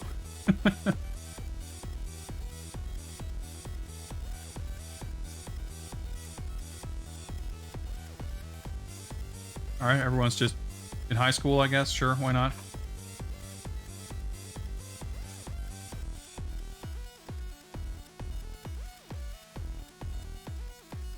Yeah, compared to some other... Oh, sorry, maybe... Some other vampire books. Seems to be a slightly higher goof factor. It's cool, too. Ghost Diet. Okay, I'm gonna guess that's comedic as well. Kind of looks like it. So I mean, I guess it appears to not be entirely dissimilar tone-wise from the Fatal Fury book.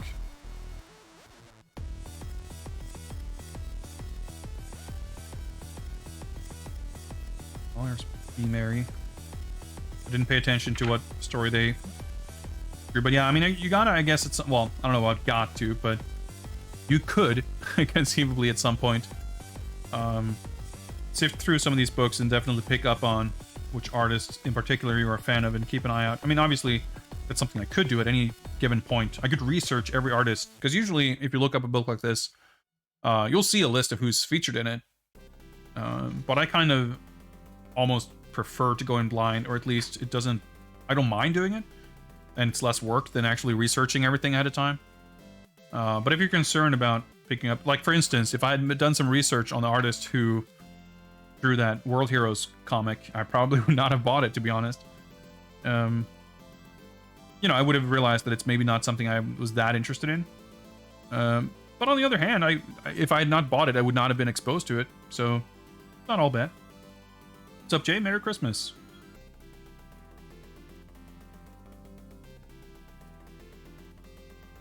Ace B. Pakto Okok. Fighting Kingdom. Alright, I like this art. Going places. Yeah, it's just a very good Dimitri here. I gotta zoom in on this. I mean, good Dimitris everywhere, but I was thinking about this one in particular. Yes.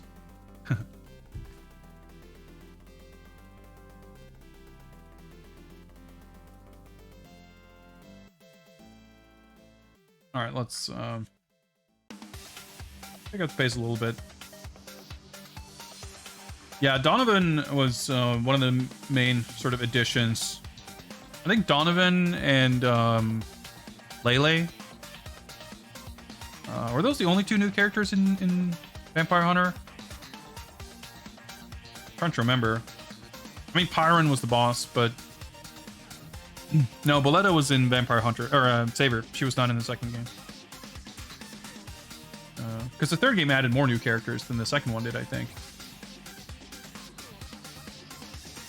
But Donovan was always, as far as I'm aware, a very kind of plot-significant character. I'm still a little bit surprised to see him featured this heavily. But he might have been super popular. I just never really cared for him design-wise. And I was not into this series, like, at the time at all. So, whether you're talking about, like, Japan or the English-speaking world or anywhere else, I would not have, like, have any real perception on character popularity or anything like that. But I will say, like, it always kind of seemed to me,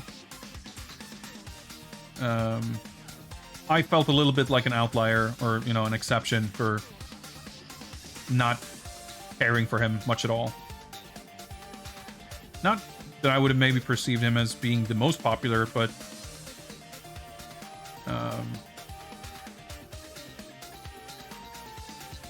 at least, you know, somewhat popular. And I'm talking about, like, the English-speaking internet fighting game forums and whatnot of the, like, late 90s, early 2000s.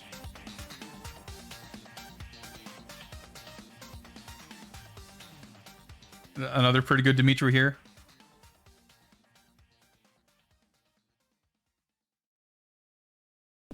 I like this art.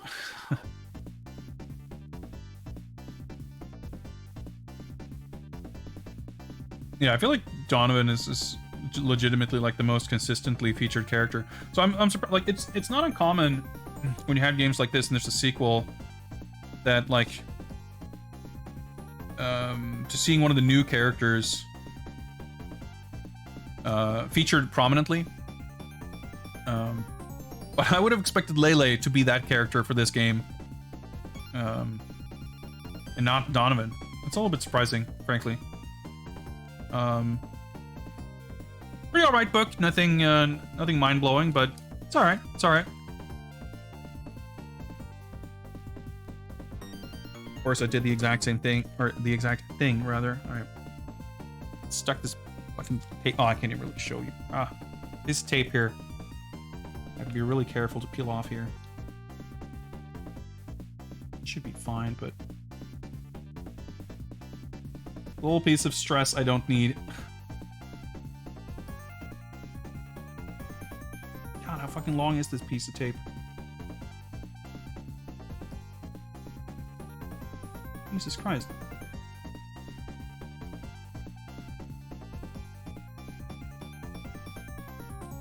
Oh my god, okay. Now I'm realizing.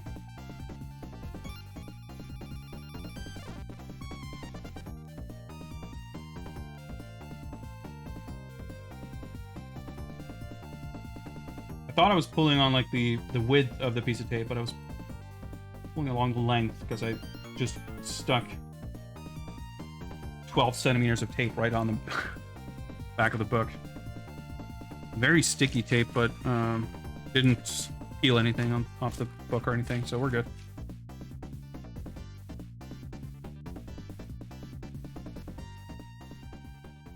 What the hell happened here?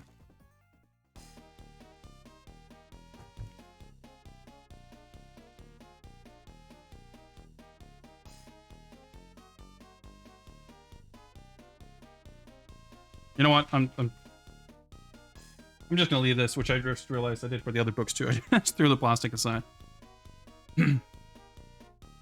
Maybe more female artists in there, resulting in the focus on Donovan. It's not impossible. Not impossible. Let me hydrate. Last of this Unmust right here. We got plenty more beverage of various kinds, which I will be introducing eventually as we get to them. We make our way through dinner eventually. I'm eating so much chocolate, so I'm not even that hungry, but I'm excited for dinner.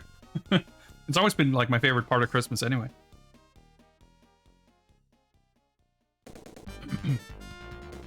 Okay.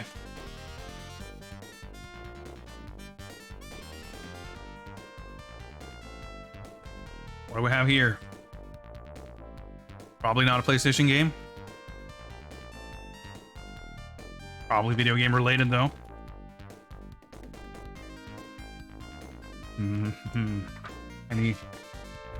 Any guesses? There's number 2 there. So there's a dangerous looking red eye.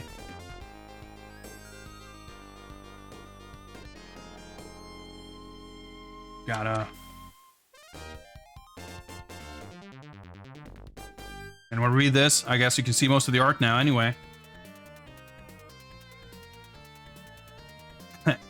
MJ Hospital, the Mystery Hospital 2. I wish, that would have been sick. This is, in fact, Virtua Fighter 2 10 Stories by the god Terada Katsuya. I've known of this book for a long time. I was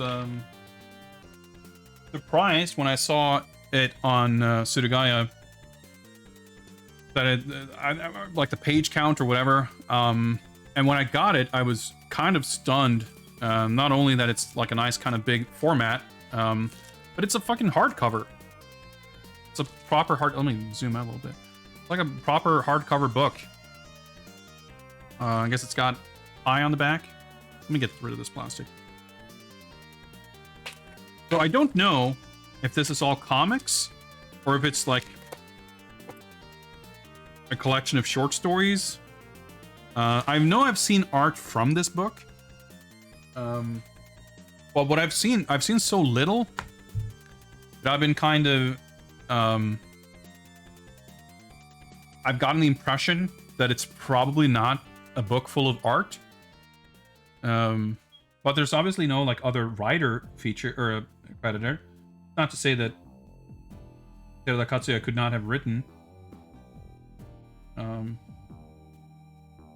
I don't remember if the pictures I've seen were like comic panels or illustrations.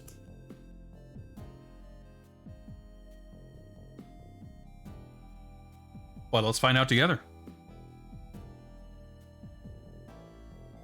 Oh man, these portraits are so fucking good. They have good faces, you know, like the epitome of good faces. So yeah, I guess we got Akira and Pai on the covers. We have Sarah, Jeffrey, Jackie, and Lau. I'm gonna guess we're gonna have Shun, Leo, Kage, and who else is missing? Wolf, of course. Well, I guess. Hang on. I guess that's Jackie.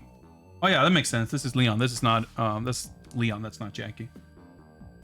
That's a very powerful Kage. Jackie, Shundi, and Wolf. Well, like I haven't. Let's ignore this part and just like the inside cover, or hell, it's not even the cover. The fucking dust jacket. Oh, it's pretty sick too. It's like all grungy and pixely, but that's fine. Yeah, so it's 10 stories because there are 10 characters. Yeah. Prologue, Wolf, Lao, Pai, whatever. Kagemaru, Jackie, Leon, Jackie, Akira, Sarah. Epilogue, Virtual Fighter 2 Gallery. Yes, and I believe that's a credit at the bottom there for who has written. I guess.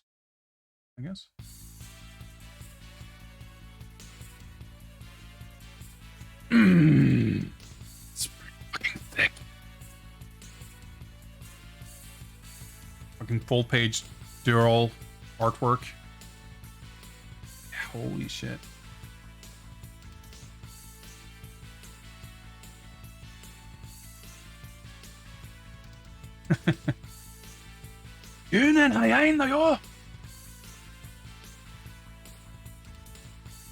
Elbow and everything. Fucking sick is this book. That's just the prologue.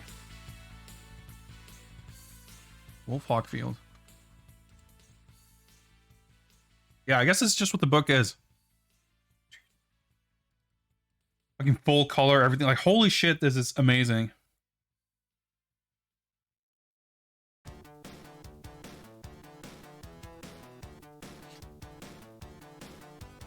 Wrestler dude is fighting too is pretty good.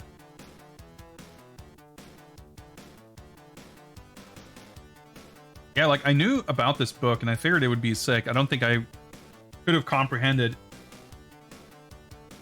by like orders of magnitude of precision here how insanely sick this book is.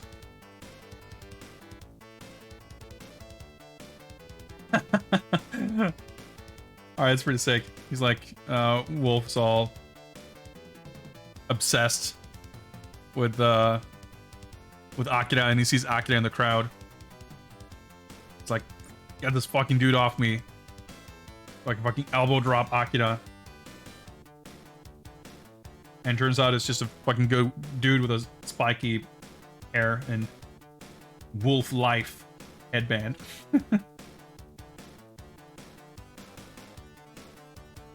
Alright, it's pretty good.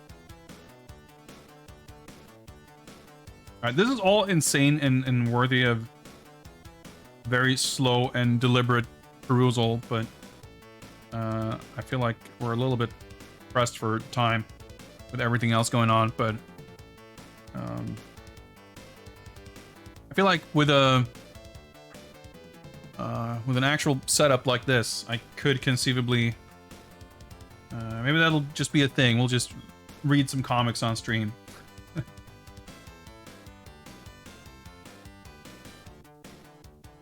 Dude, shit. It's so fucking good. I'm not sure what's going on with these monster dudes or whatever. Or they're part of Judgment 6. Like, how fucking good is this? Or she's just in a movie. I guess that makes sense.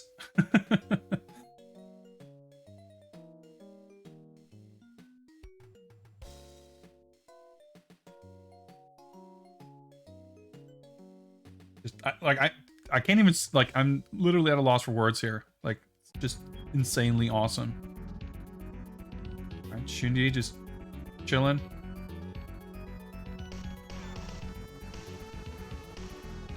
Very peaceful.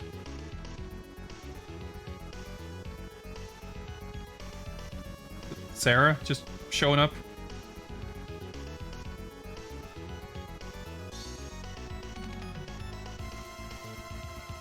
Catch a butterfly. All right, okay. Jeffrey McWild.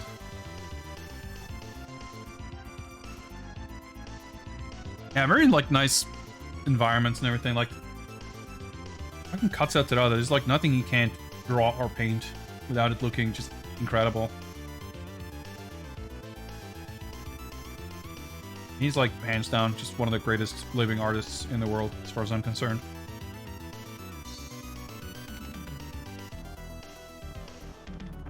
Because it feels kind of unusual to see Jeffrey in this kind of Arctic climate.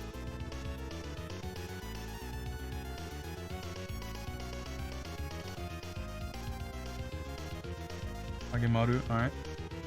Dude, the little portrait of Kage looked so insanely sick. I can't wait to see what the comic looks like.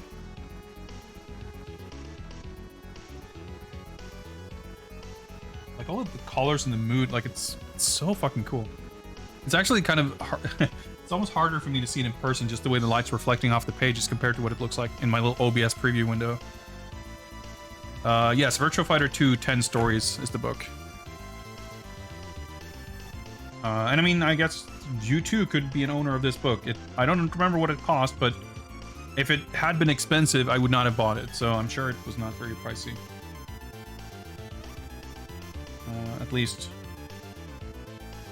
buying it directly from Surugaya. I'm sure if you find it on eBay, it would be more expensive, but I mean, probably worth it still anyway. If you're into collecting books. Alright, this Leon comic was a bit shit. That's fine. Well, not... I mean, the art's still incredible, but... I guess who gives a shit about Leon anyway? I guess Jackie's a race car driver in the fucking 1940s. Fine.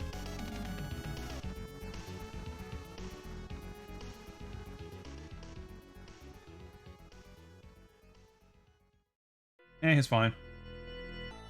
It's a pretty good panel right here.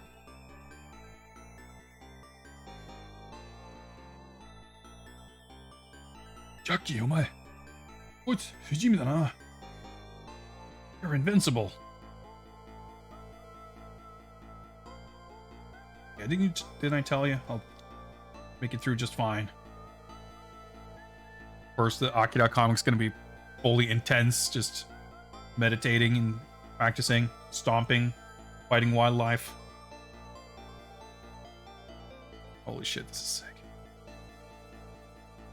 I don't know, fighting fucking cryptids. So fucking good.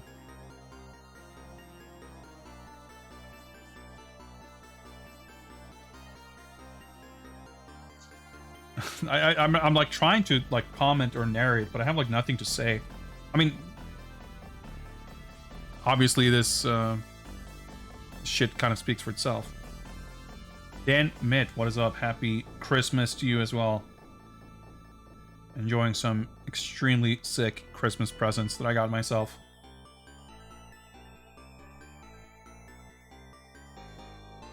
Who's left? Oh, okay. I was gonna say, there aren't many characters left, are there? Yeah, that little prologue. Oh yeah, we're back to fighting Dural, I guess. Huh. Junji just chilling. Man, I mean, I like VF5 just fine.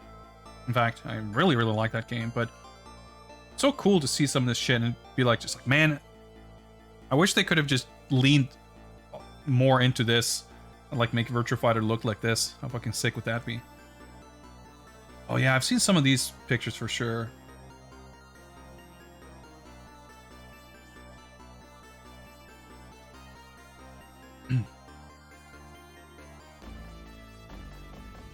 It's just flip through. There's not a lot left here. I was curious to see if maybe there would be like, it's just Cosplay has done a bunch of artwork for like Virtua Fighter Remix and some guidebooks and stuff. Oh yeah, I've seen this picture before too, for sure. I would have loved to have seen that artwork like collected properly, because even if it's like in the manual, oh dude, fucking fold out poster. It's always like covered by text or screenshots and stuff. This art's so fucking insanely good. Yeah, this is Virtua Fighter 2 10 Stories by Katsuya Terada. AKA Terra. His pen name. Yeah, this...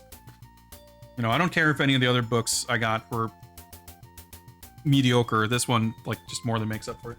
Could I possibly put this one back into plastic?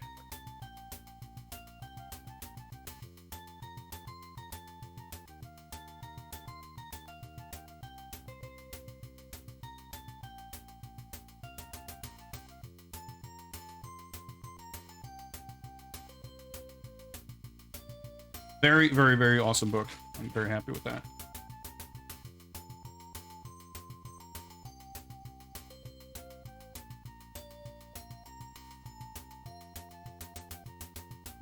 Time is it? It's 5:30. Yeah, I'm glad I didn't put this off later. We've got to...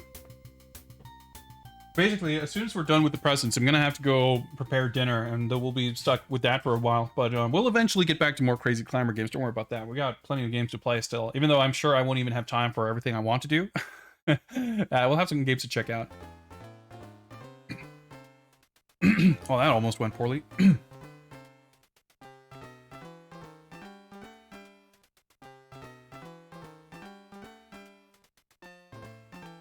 I don't want to throw trash everywhere, but it may be unavoidable. All right, here we go. Let's see what's next.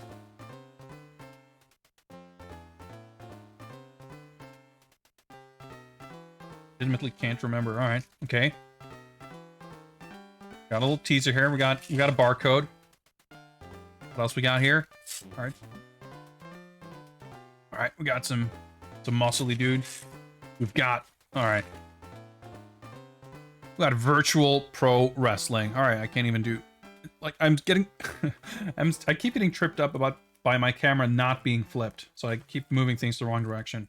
I'm trying to show it. Let me just get rid of some plastic here.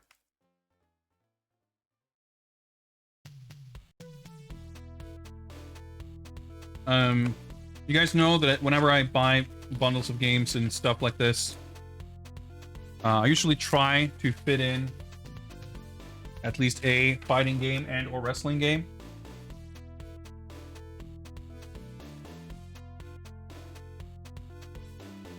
And when it comes to like PS1 wrestling games, they're oftentimes extremely dank and not very good. But this one I have been assured, well, not maybe specifically or individually by anyone here, but this is a game that is supposed to be good.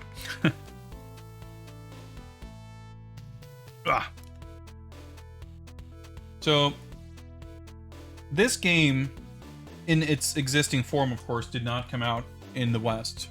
But, I don't know which one came first, but there is basically a Western equivalent of this game. And I cannot for the life of me remember which one it is, because I barely keep track of Japanese PS1 wrestling games. I definitely don't keep track of Western ones. This was, I guess, released by Asmik. I don't know. Copyright Asmik / The Man Breeze. I don't know if this has any kind of shared DNA with the Aki games on N64 that everyone loves. So many wrestlers, so much excitement. No arguments there. But basically, people seem to hold this game and / or its Western equivalent in fairly high regard. which I guess basically means that it's not all about like annoying button mashy mechanics. But yeah, it said here on the back that it has over 50 wrestlers and over 550 moves. So, if I'm not mistaken, this game features... I don't know, it's interesting because it doesn't make any mention of any, like, New Japan or All Japan. But I want to say this game has a bunch of real wrestlers in it. Maybe they're all fake real wrestlers. Yeah, it's got like light, medium, and heavy attacks. Seems a little bit similar to Fire Pro. Obviously, the Western equivalent of this is... I don't remember if it's a WCW or WWF game, but it obviously has those guys. But it has also a bunch of like unlockable or hidden characters that are like from this version that are sort of rejiggered like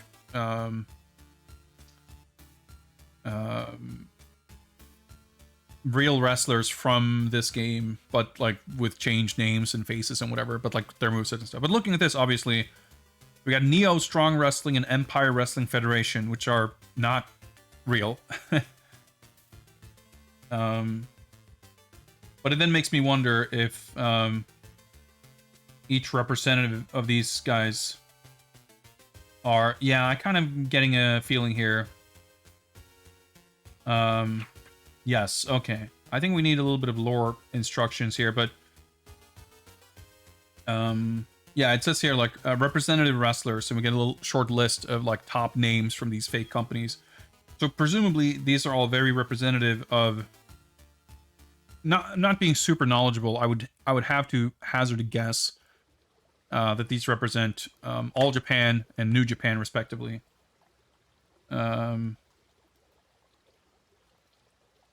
But I'm not sure. I'm guessing, like, if you see these guys like ring gear and stuff, maybe it's more obvious who it's supposed to be, at least if you know the guys. But then we have Wrestle of Universe, which I wonder if maybe that's because this one, Dead or Alive Wrestling, seems like surely this has to be FMW, Frontier Martial Arts Wrestling, with what's his name? Shit, the guy with the game. What's his name? FMW? Atsushi something, right? I forget, but he looks like this. And Dead or Alive Wrestling, I think, is a decent enough name for FMWs. Yeah, it's like...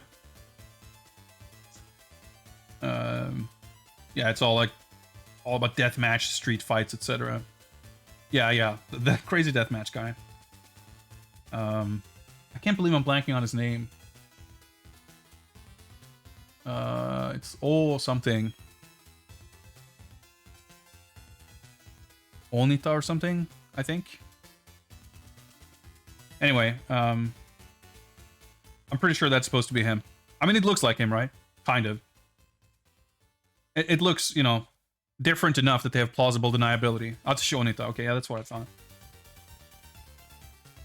Then we got Ninja Tasuke. So I'm guessing that's Great Sasuke. Then we got Hawk Regan, International American Wrestling Association. Okay, so they're both international and American. Okay. Inter-American. Yeah, so I'm guessing this is just like a stand-in for WWF and WCW, probably. Actually, I'm not sure when this game... 1996. Yeah, I guess WCW... I mean, Hogan was in WCW in 96. They've got Hawk Regan, Killer Boomer, Bloody Musa. I'm just curious if I could, like, guess from the names who some of these guys are supposed to be.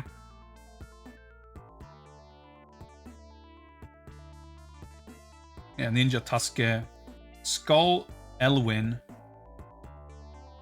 Supposed to be Super Delphin, probably. Astra Dragoon. That's probably Ultimo Dragon. Yeah, so I guess it's all fake wrestlers in this game, which is fine by me. But it's probably like a lot of, like Fire Pro and a lot of other games like this where they're like very transparently basing everything from ring gear to movesets to mannerisms and everything. They just change the names and in some cases faces or hairstyles a little bit. Yeah, I'm curious to give this one a shot at some point. Well, maybe tomorrow.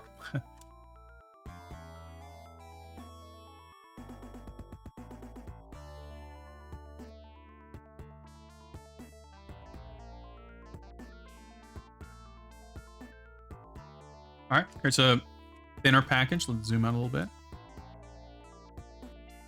It's like weird if I'm like zooming too quickly, the zoom like doesn't keep up. It's a little weird.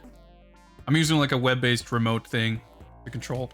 I'm also running a little bit low on battery, so I'm gonna. I mean, we should get through the unboxing here. I'm gonna have to charge my phone.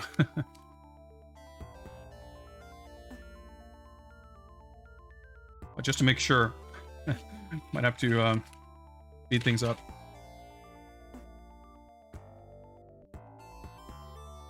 I say that for the 8th time, but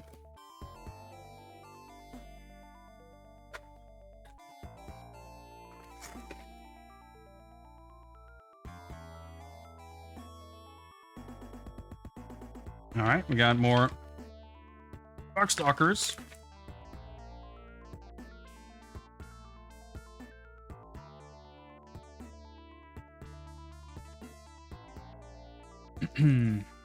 How do you read this? Akuyu Sisters, I think. Yeah, Akuyu Sisters, 94. So this would have been right off the heels of the original Vampire. That makes sense, of course. It's got Morgan and Felicia, who are the 2 female characters. So this is another handbook, doujinshi. So again, I'm pretty sure this is not adult-oriented, but let me quickly try to make sure. Oh, it's kind of weird feel to the paper. You can kind of see it's like a very matte print. Yeah, let me just. Oh, okay. All right, it's not what I expected it to be. That's fine.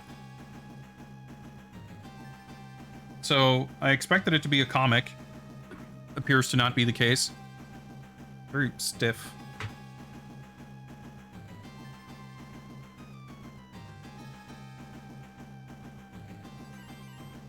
Sure what's going on here, but I like the art. Samurai Spirits, Gaiden. Yeah, not my absolute favorite kind of art style. It's like, whoa, hello.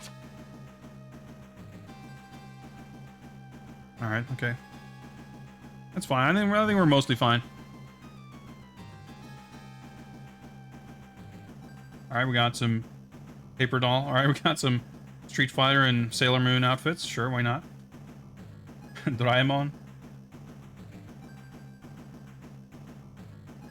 Yeah, 1994, like Samurai Shodown was very hot.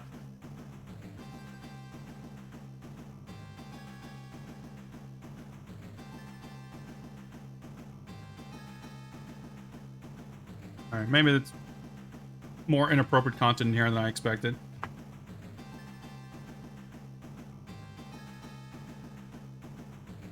But yeah, it's kind of interesting. It's more like I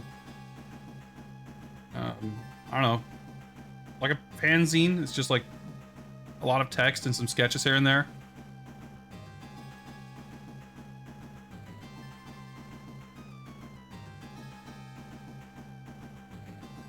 All right, some pretty cool stuff too. I mean, that's how it goes. Like, you never exactly know what you're getting with some of these books. But again, like, I don't think I've ever seen this on the internet.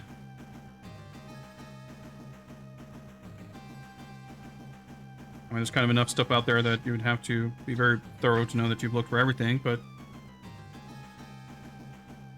curious what this is all about. But yeah, this is like 90s, like moe stuff. Which is like, part of it is like super cool the way it's drawn, but these like extremely exaggerated facial proportions is like maybe not my jam. Quality 1990s pixels. Pretty good. I like this art's still pretty cool to me. I wonder if these are from stuff that I'm not familiar with at all. Yep, and that's it. So, pretty unremarkable, but it's, you know, you see something like this, all you have to go on is like the cover art, and you usually get some kind of a maybe description or list of what series are featured in the book, and then that's kind of, you get maybe a page count if you're lucky. So I wouldn't call this a dud entirely, but it wasn't the most exciting.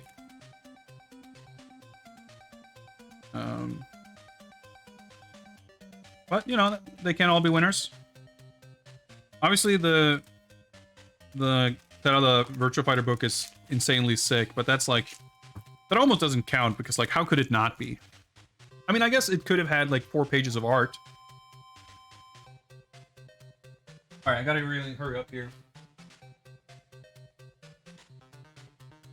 Battery appears to be draining somewhat rapidly.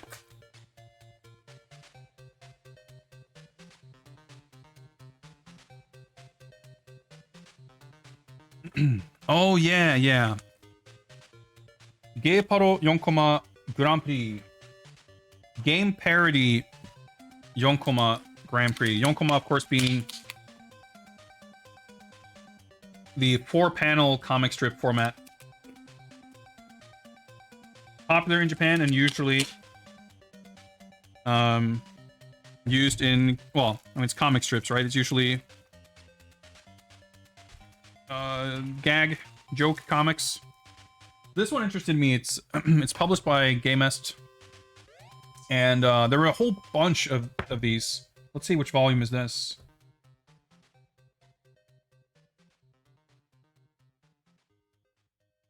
Volume 8. So there was like definitely at least 10, but I think there were more volumes than that. So this one's got you know, Fighters Megamix, Warzard, Dead or Alive, more Warzard, Samurai Shodown, Virtua Fighter, King of Fighters, and more Virtua Fighter. So there's a whole bunch of these books, and they feature different games and characters. Yeah, and on the back we got Waku Waku 7 and Street Fighter, King of Fighters.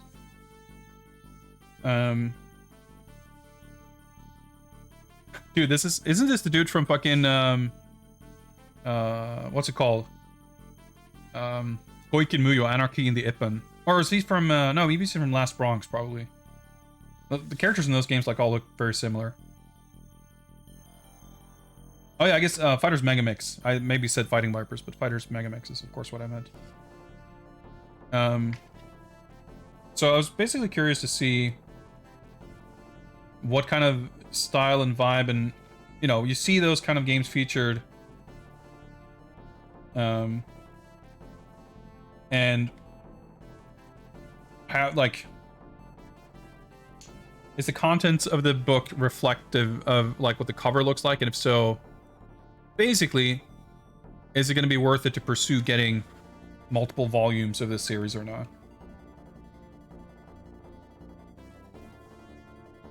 I mean, the thing with Yonkoma, I mean, I guess obviously the art is not meaningless, but your enjoyment of them is usually more about the gags and the character stuff and everything, which you're not really going to get much out of just flipping it through like this, so you'd have to take a little bit of a closer look. But of course, it's interesting if you just take a quick look and already see something that jumps out at you as particularly charming or interesting.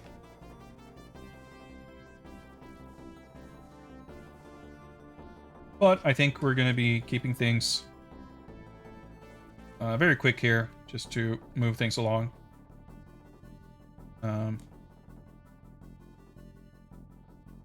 Oibito Obosh. All right, okay. All right, John. Yeah, like the what kind of obscure characters and stuff. Yeah, that's always fun too.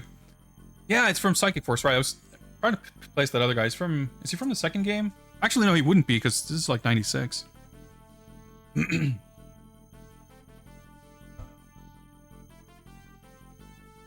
All right, moving on. This is a book I was excited to get.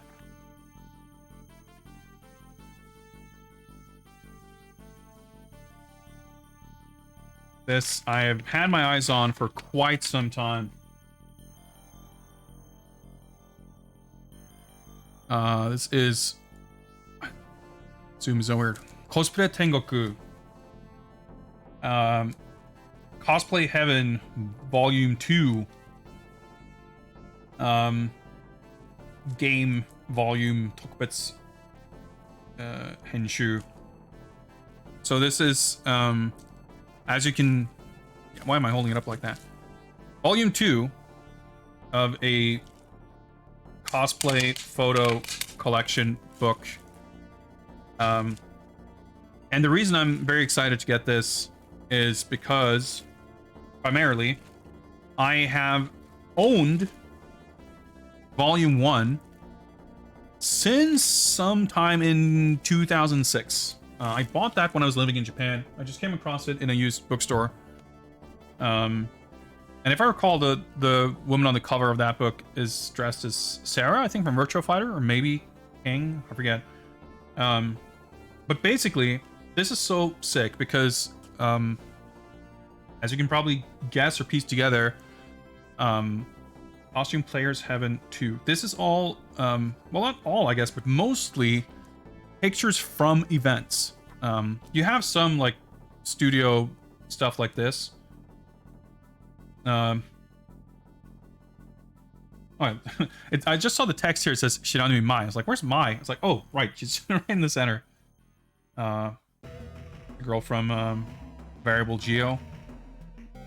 Got Psylocke, Sophia. I'm trying to read the text here. I don't actually recognize this character. See, the pages are all like kind of falling apart here, which actually kind of doesn't bother me because if these pages are falling out, it's like, all right, I'm not gonna feel bad about tearing it apart to scan it then. Yeah, it's Sarah from Virtua Fighter 3, maybe? Oh, I think, isn't this also a character from Variable Geo, I think?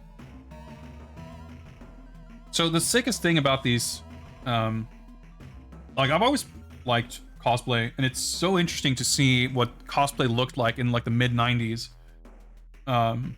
Because generally speaking, like the quality and craftsmanship and like the hobby and everything has evolved in such like absurd amounts since then.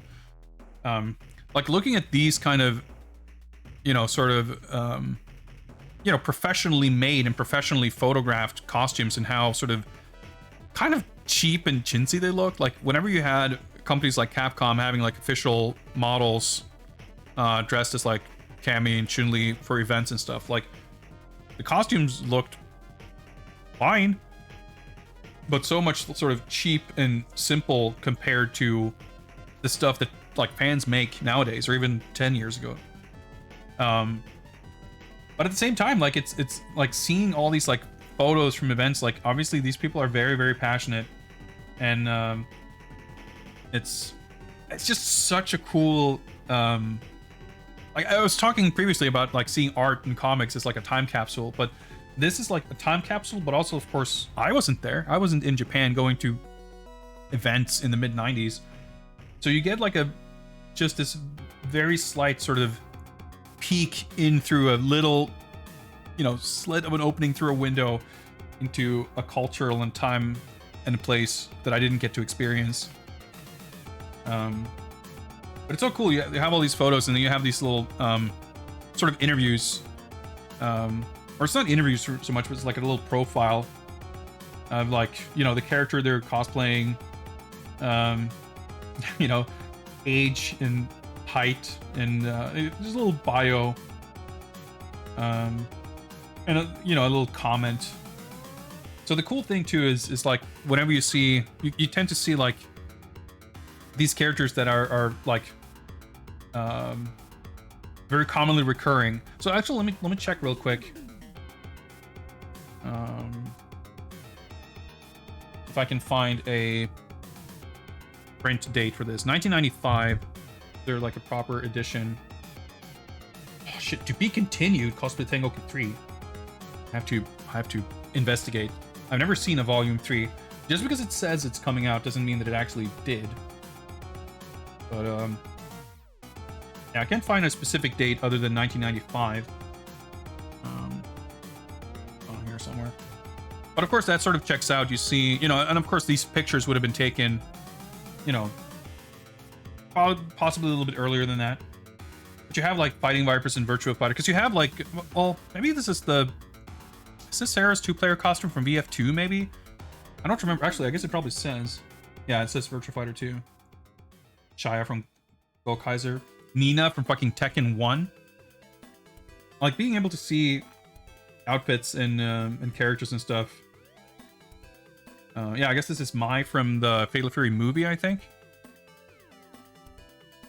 Yeah, of course, yeah, like camera and light, you know, and everything. Like, yeah, everything is just like so different.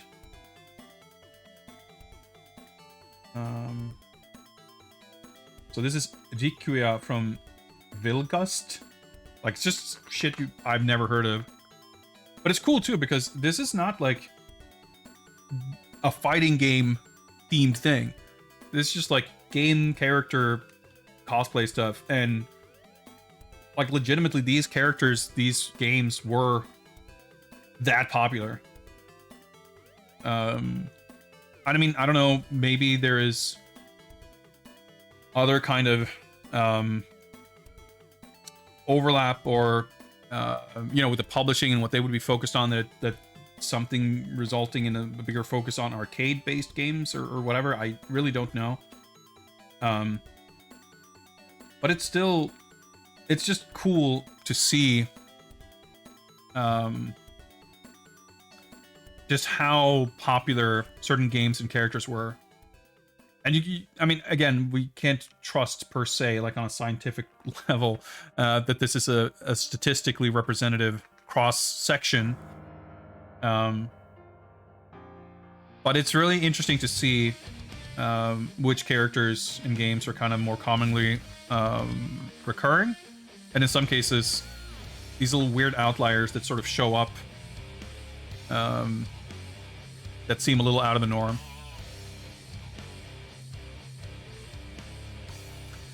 Yeah, I mean, I was definitely this summer comic. Yeah, so I guess it's all like listed like by event. Okay, that makes sense.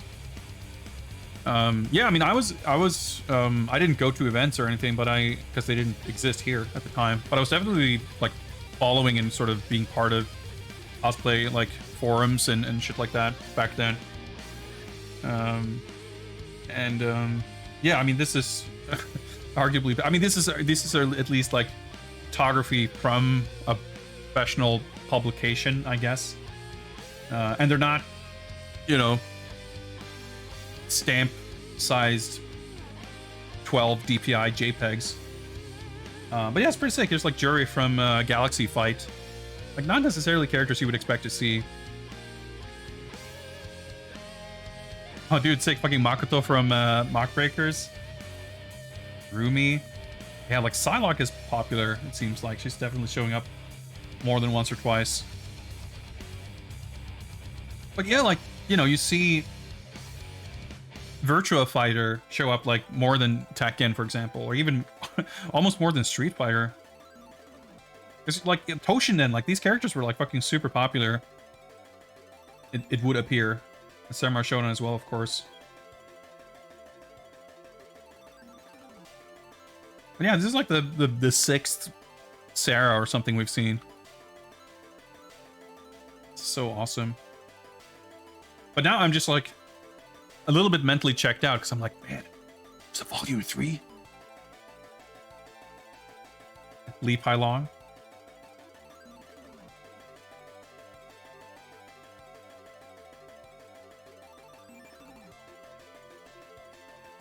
Readers, I guess, maybe just People sent in their pictures, so I'm not sure. Yeah, these look slightly less professional. Yeah, like no one's wearing wigs either. Like some people, you know, do their best attempts at dyeing their hair. Well, there's like one wig, but very rarely. I've got Benimar. So there's just a lot of stuff like that. Kind of the base sort of expectation or level of sort of dedication just changed so much over the years. Beauty Honey.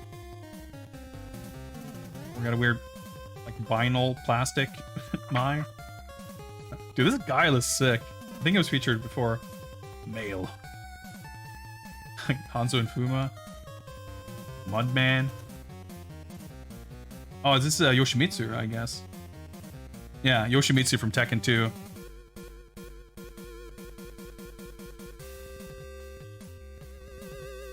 King Jikuo. What's going on? This, yeah, Harrier from Space Harrier. That's pretty good. Oh, dude, this wolf's pretty sick. Brocken. Sasquatch. Oh, dude. Holy shit.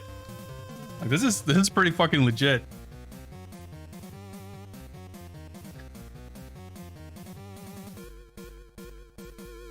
Alright, it's pretty sick. Cool guy. Played Dance Party, holy shit.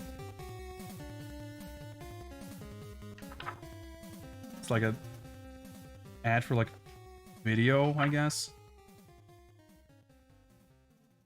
Alright, let's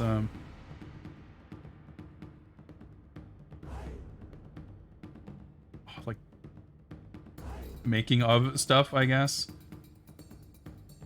Interviews and shit. Oh, it's a pretty sick book. Pretty sick book.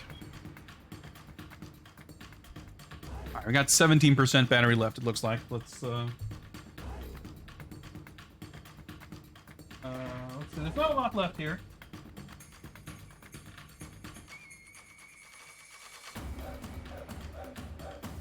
Oh, okay, there's one more than I thought. That's fine. There's a few ones left here.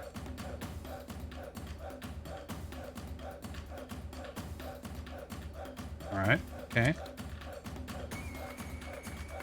Trying to see if I could see a little bit of text or if it's just a reflection, but it was just a reflection. Can't see anything. Aha, okay. Guess this is it's the back, but maybe you can see what it says. Or maybe not. It's still reflective.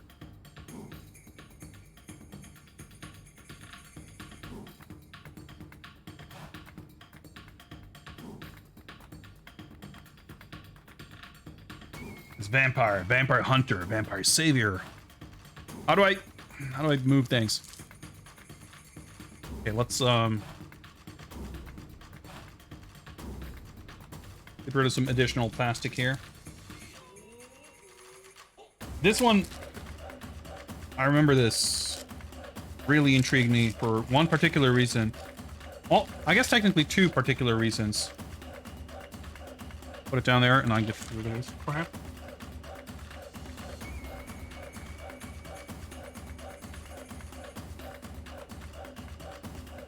So, the name of this thing is Maleficarum, or actually, Ops Maleficarum.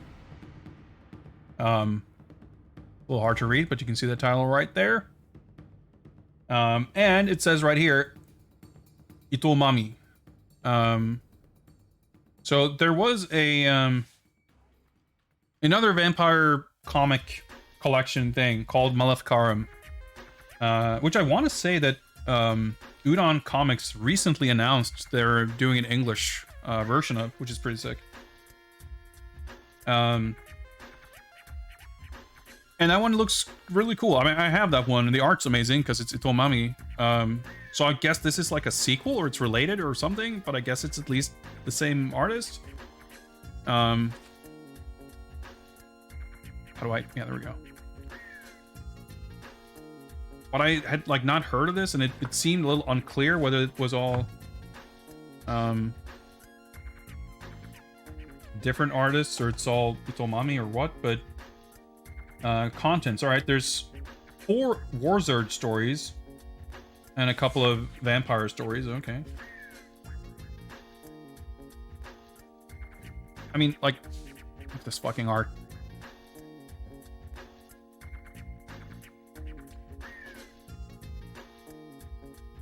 Yeah, we'll just skim through this super quick. But yeah, you might be able to see why I'm a fan of this artist. Like, holy shit.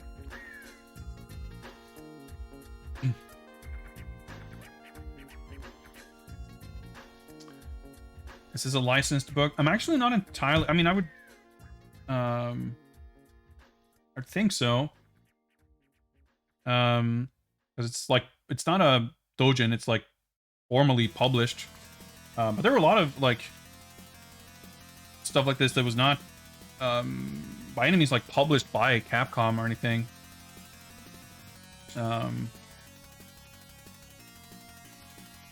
There were tons of different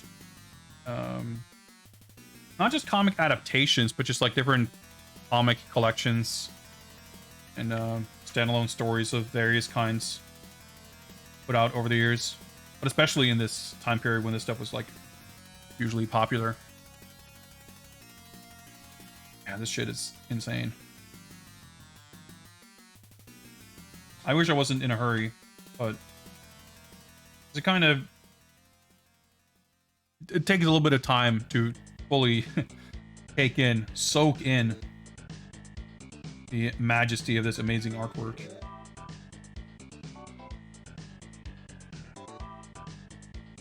Like it's the style is very reminiscent of Kino Nishimura's kind of 90s art style. Of course, I'm a huge fan of her as well. There's definitely kind of an overlap. Like if Masahiko Nakahira is sort of reminiscent of Bengus, I would say that Itomami is more reminiscent of Kino Nishimura. As far as kind of capturing the vibe of individual Capcom artists. Or Donovan.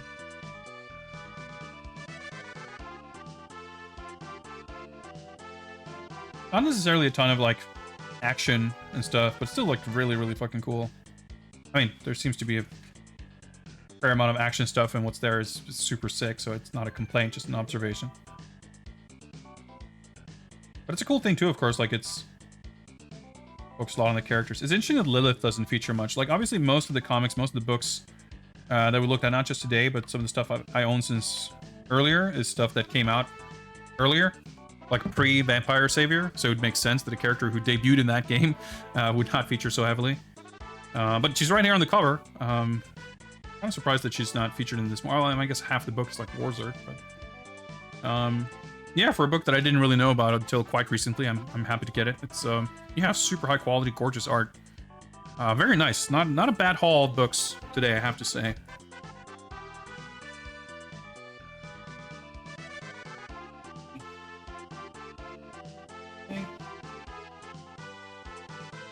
Okay.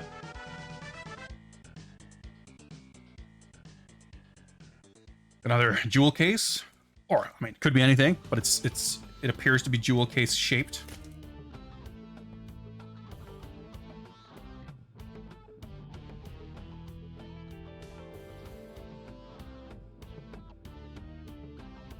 I don't know about you guys, but I think this looks pretty promising. It's a little bit of a departure maybe from if there's any kind of running theme of any kind throughout the games here today, but yes, this is indeed King of Bowling 2. Why did I buy this? I'm not sure. Well, I mean, I could give you any number of reasons for buying this, but I really could not tell any of you why or how this ended up making the cut for this particular order when surely many other games did not. I can assure you that it's not to do with quality, or that I'm more excited because I'm expecting this game to be better than anything I could have bought. I do know, of course, that I ended up going a little heavier on the books and lighter on games. But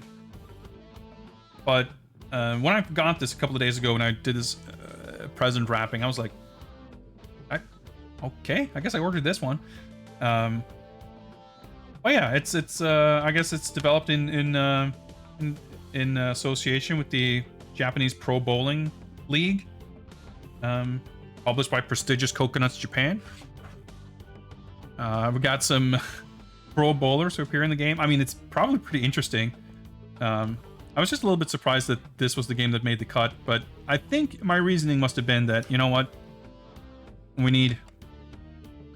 we're suffering from insufficient levels of dank, possibly insufficient levels of jank. So let's get King of Bowling 2. Might be pretty sick. See, I think maybe. Oh yeah, how to see the score? Score no mikata. All right, cool.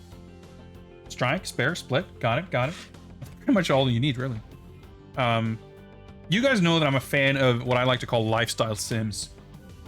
Games that, regardless of their game mechanics, sort of level of complexity, games that kind of sell a lifestyle beyond the mechanics of how something works. Like, the best example I can think of are those Zeroyon Champ, the street racing games, where you get to like decorate your room, and you know, you have your part-time jobs to get money to tweak your car and all that shit.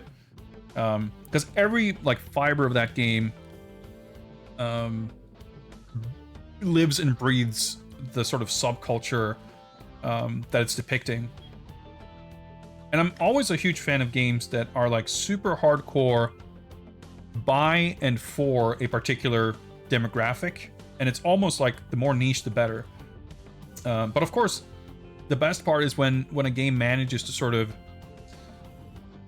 broadcast the love that the people in that subculture feel, so that you as an outsider can still enjoy and sort of feel like you can participate in this lifestyle and subculture. You live vicariously through these virtual bowlers. You get a sense for why people would be super into bowling. All right, well, you got your oil right here. So we got some oil pattern mechanics.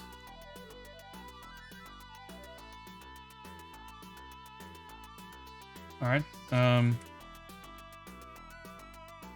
wonder if this game has like, probably not, like if it has like a story mode or something, party game. Might have some kind of a career type thing. Maybe not. Looks like it's got a bunch of different modes and shit.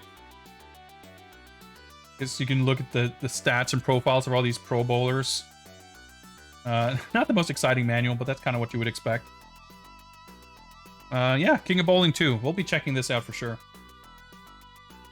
So, since we have a fairly modest list of games, it seems plausible that we could look at this pile, and if not play through them, at least check them out in a single stream. Yeah, more book. It looks like. Oh, it's a big one. Well, I mean, it's the same format as some of the other books, but it feels heavy. Actually, I don't know what this is, but... Well, I mean, of course I don't know what any of this is. Mystery gift from Santa. I wonder if it's... well... Aha. Yeah, a lot of vampire this Christmas. It's totally fine by me.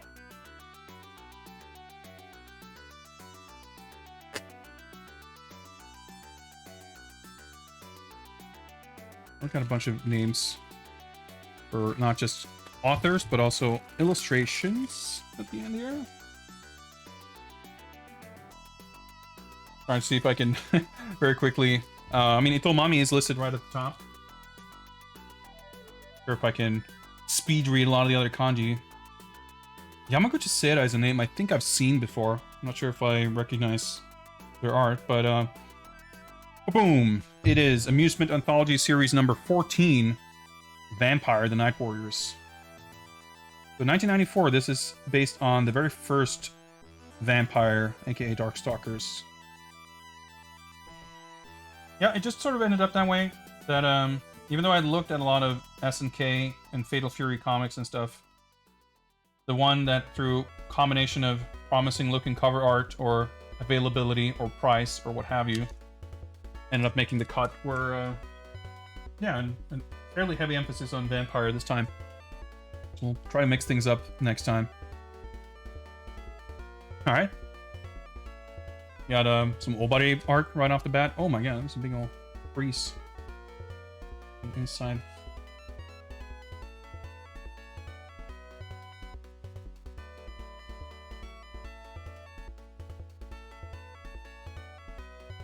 Alright, pretty cool art. Moi Ataru. And I'm trying to, like, see if I recognize any signatures or can read them. You know, yeah, I think this is,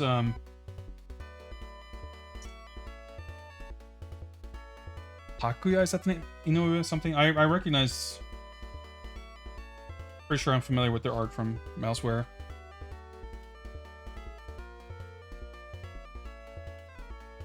Alright, it's pretty cute. Little pointy ears on Morgan. I wonder if that's reflective of some early artwork or something. Oh, it's pretty sick.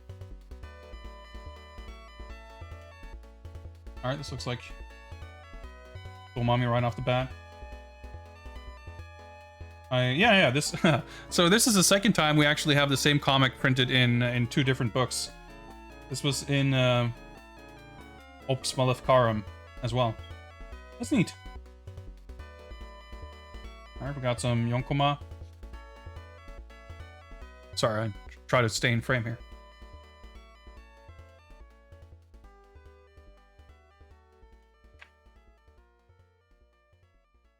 Oh, there's the Yamaguchi Seira.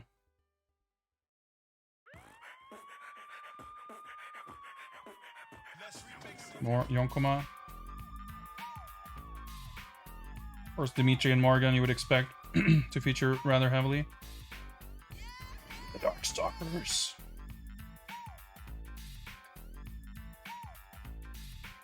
Quality face.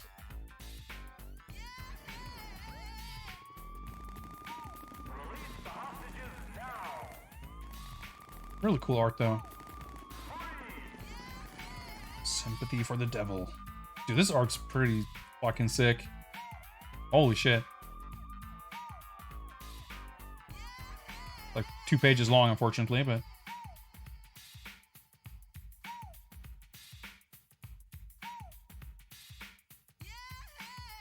Yeah, I think of all the Darkstalker books, this... Well, all the ones I got today, anyway. This might be my favorite.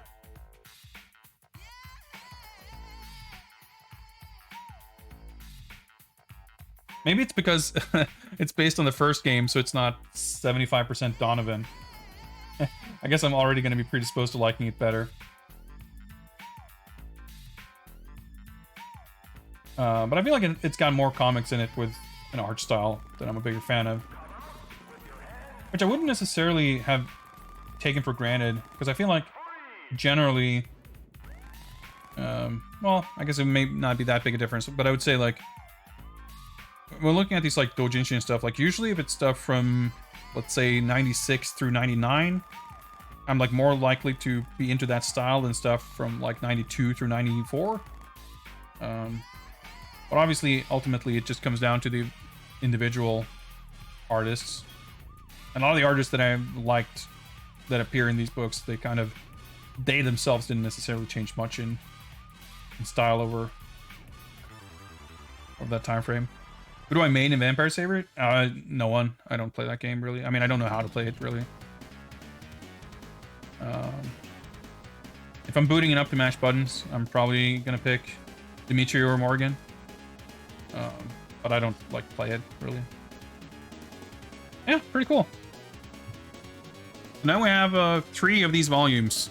What was it, 6, 14, and 17? And yeah, clearly they're sort of different enough that, and certainly not bad, good enough as a whole that I'm not gonna have any qualms about picking up more of those. I believe there should be one here. Yes.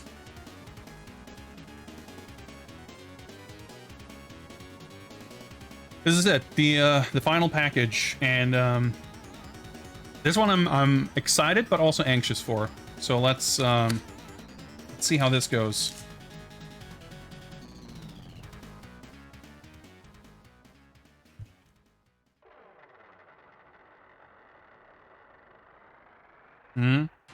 His little logo right here. Yep, we got some Mega Drive action. I don't always do it. In fact, I wouldn't even say that I frequently do it, but I always want to. Just as I mentioned, whenever I buy games like this, I like to pick up a wrestling game or a fighting game or both. I also like to be able to pick up something for my Mega Drive collection.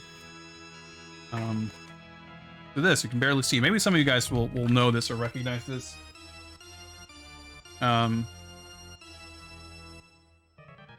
But the games that I actually want to get for Mega Drive are starting to get, I mean, at least especially for an order like this, where I'm focusing on the ultra cheap 150 yen books and stuff. There aren't really Mega Drive games available in that price range, and if they are, it's like a loose cartridge of a baseball game that I already own or something. Hey, what's up, Sword Fam? Merry Christmas. So if I ever want to get something for the Mega Drive that I actually want, it's usually not necessarily super expensive, but certainly not in that price range. And this right here is a game that I had wanted to get, and if you were around for that stream where we did some browsing, you may remember that we looked at this. I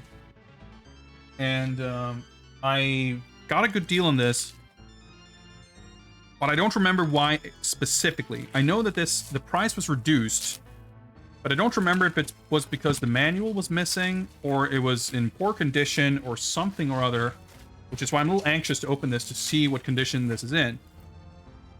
Plastic never ends. But it is Shtenmyo. And this is a game that I've sort of admired from afar. If for no other reason than its cover art's fucking insanely sick. 1990 Sigma Enterprise Incorporated. But I have been told that this is actually a good game. It's got a pretty basic back cover here.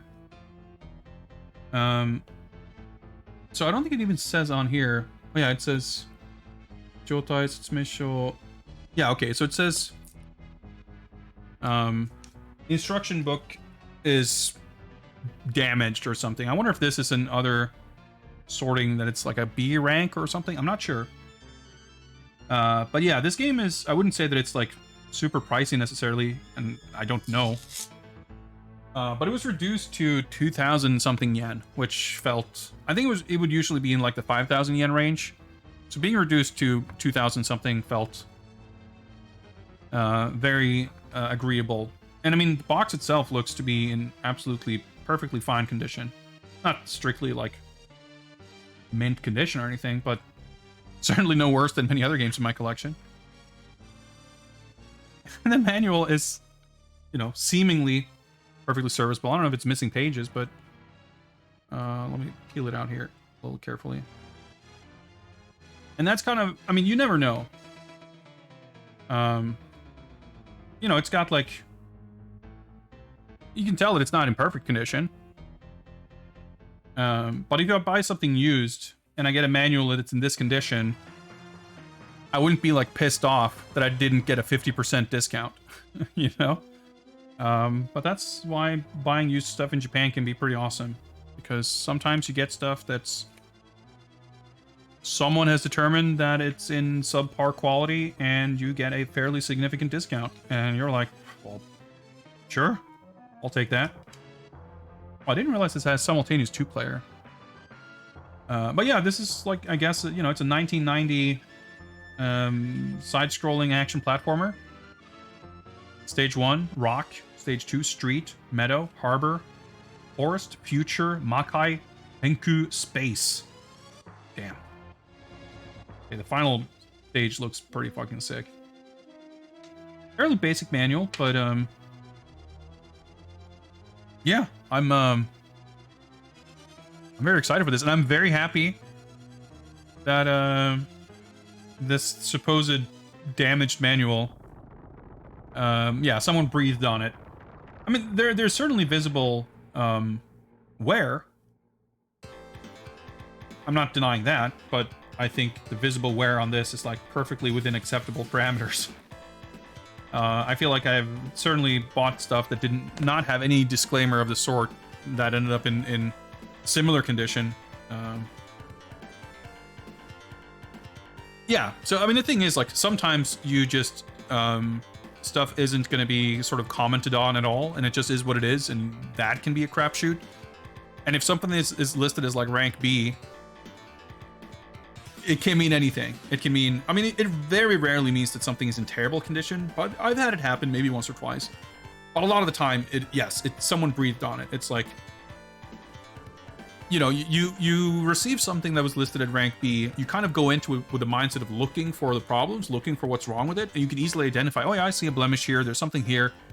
But it's like, if you had received it without that conditioning, without like being prepped to look for errors because it was listed at rank B, you would probably not have thought of, you know, you wouldn't have noticed or cared about any of those faults. So I'm like super happy with this, because I would not have paid another 2,000 yen to not have those creases on the manual. Like, yeah, this is perfect. This is exactly like, yes, give me the discount for a slightly breathed on manual. So yeah, Shiten Myo, and I don't even, like, I'm sure I've seen the game in motion, but when I bought this now, I definitely did not look up any other footage or anything. I bought it based purely on, like, I've had it on my wish list, basically, based on the premise that I've heard good things about it. So it would kind of be enough just based on the cover art, but if it's actually also good, then I'm, you know, hell yeah. So, very happy and excited to make any kind of addition to my Mega Drive collection, and especially for a game that seems good, and especially for something that was not at all anything I would have. It's not one of those games where I feel like, I'll get to it eventually. This could have very easily have been a game that's currently 4,000 to 5,000 yen. The next time I seriously look at it, it's 8,000 yen, and then it's 12,000, and at that point, it's like, I'm not going to buy that.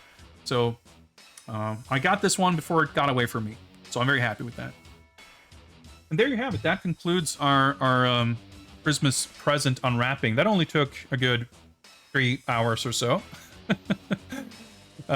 It's 6:30 p.m. I'm gonna do this. I'm gonna just deactivate the cam and see if that'll allow my phone to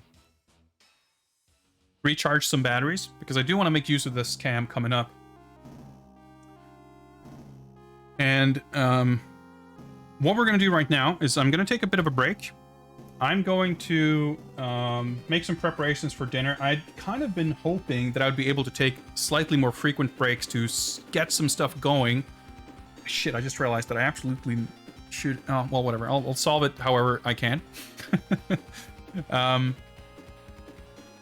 But I'll be maybe half hour to do some prep. But I will leave you in the meantime with some intermission entertainment, which I'm... well, I'm going to miss a lot of it, but I'm curious to watch some of it as well. I guess we can hop on over here, which you can't tell the difference. That's fine. I was tipped off recently to a TV series that aired on Swedish public service television in 1989. Called Beat for Beat, which I guess translates to Bit by Bit, which was a Basically a some sort of an somewhat educational TV show about computer games, computer culture stuff, computers basically, I guess. Featuring airing of like Amiga demos and stuff. And there was, I think, a segment where people like called in on the phone and used their phone to control some game broadcast on TV and whatever. This is on the Internet Archive, so I'm gonna just blindly assume that Swedish Television isn't going to come after me for streaming this. It seemed kind of fascinating. I'd never heard of this show. There were 6 episodes, and I think they're about a half hour each. So maybe we'll watch 2 episodes or however many we get through before I'm done with dinner. And we'll see what it's all about. So let's do this then.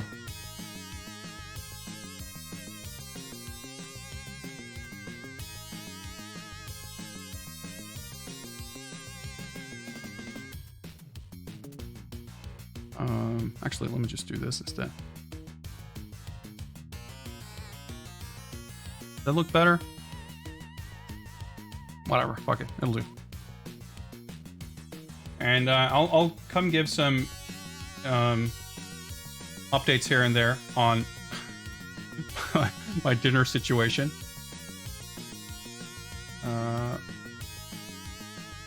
Just set up a few things here real quick.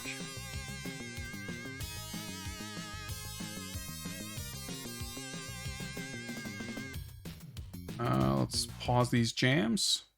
I'm gonna hide my cam here, wherever that is.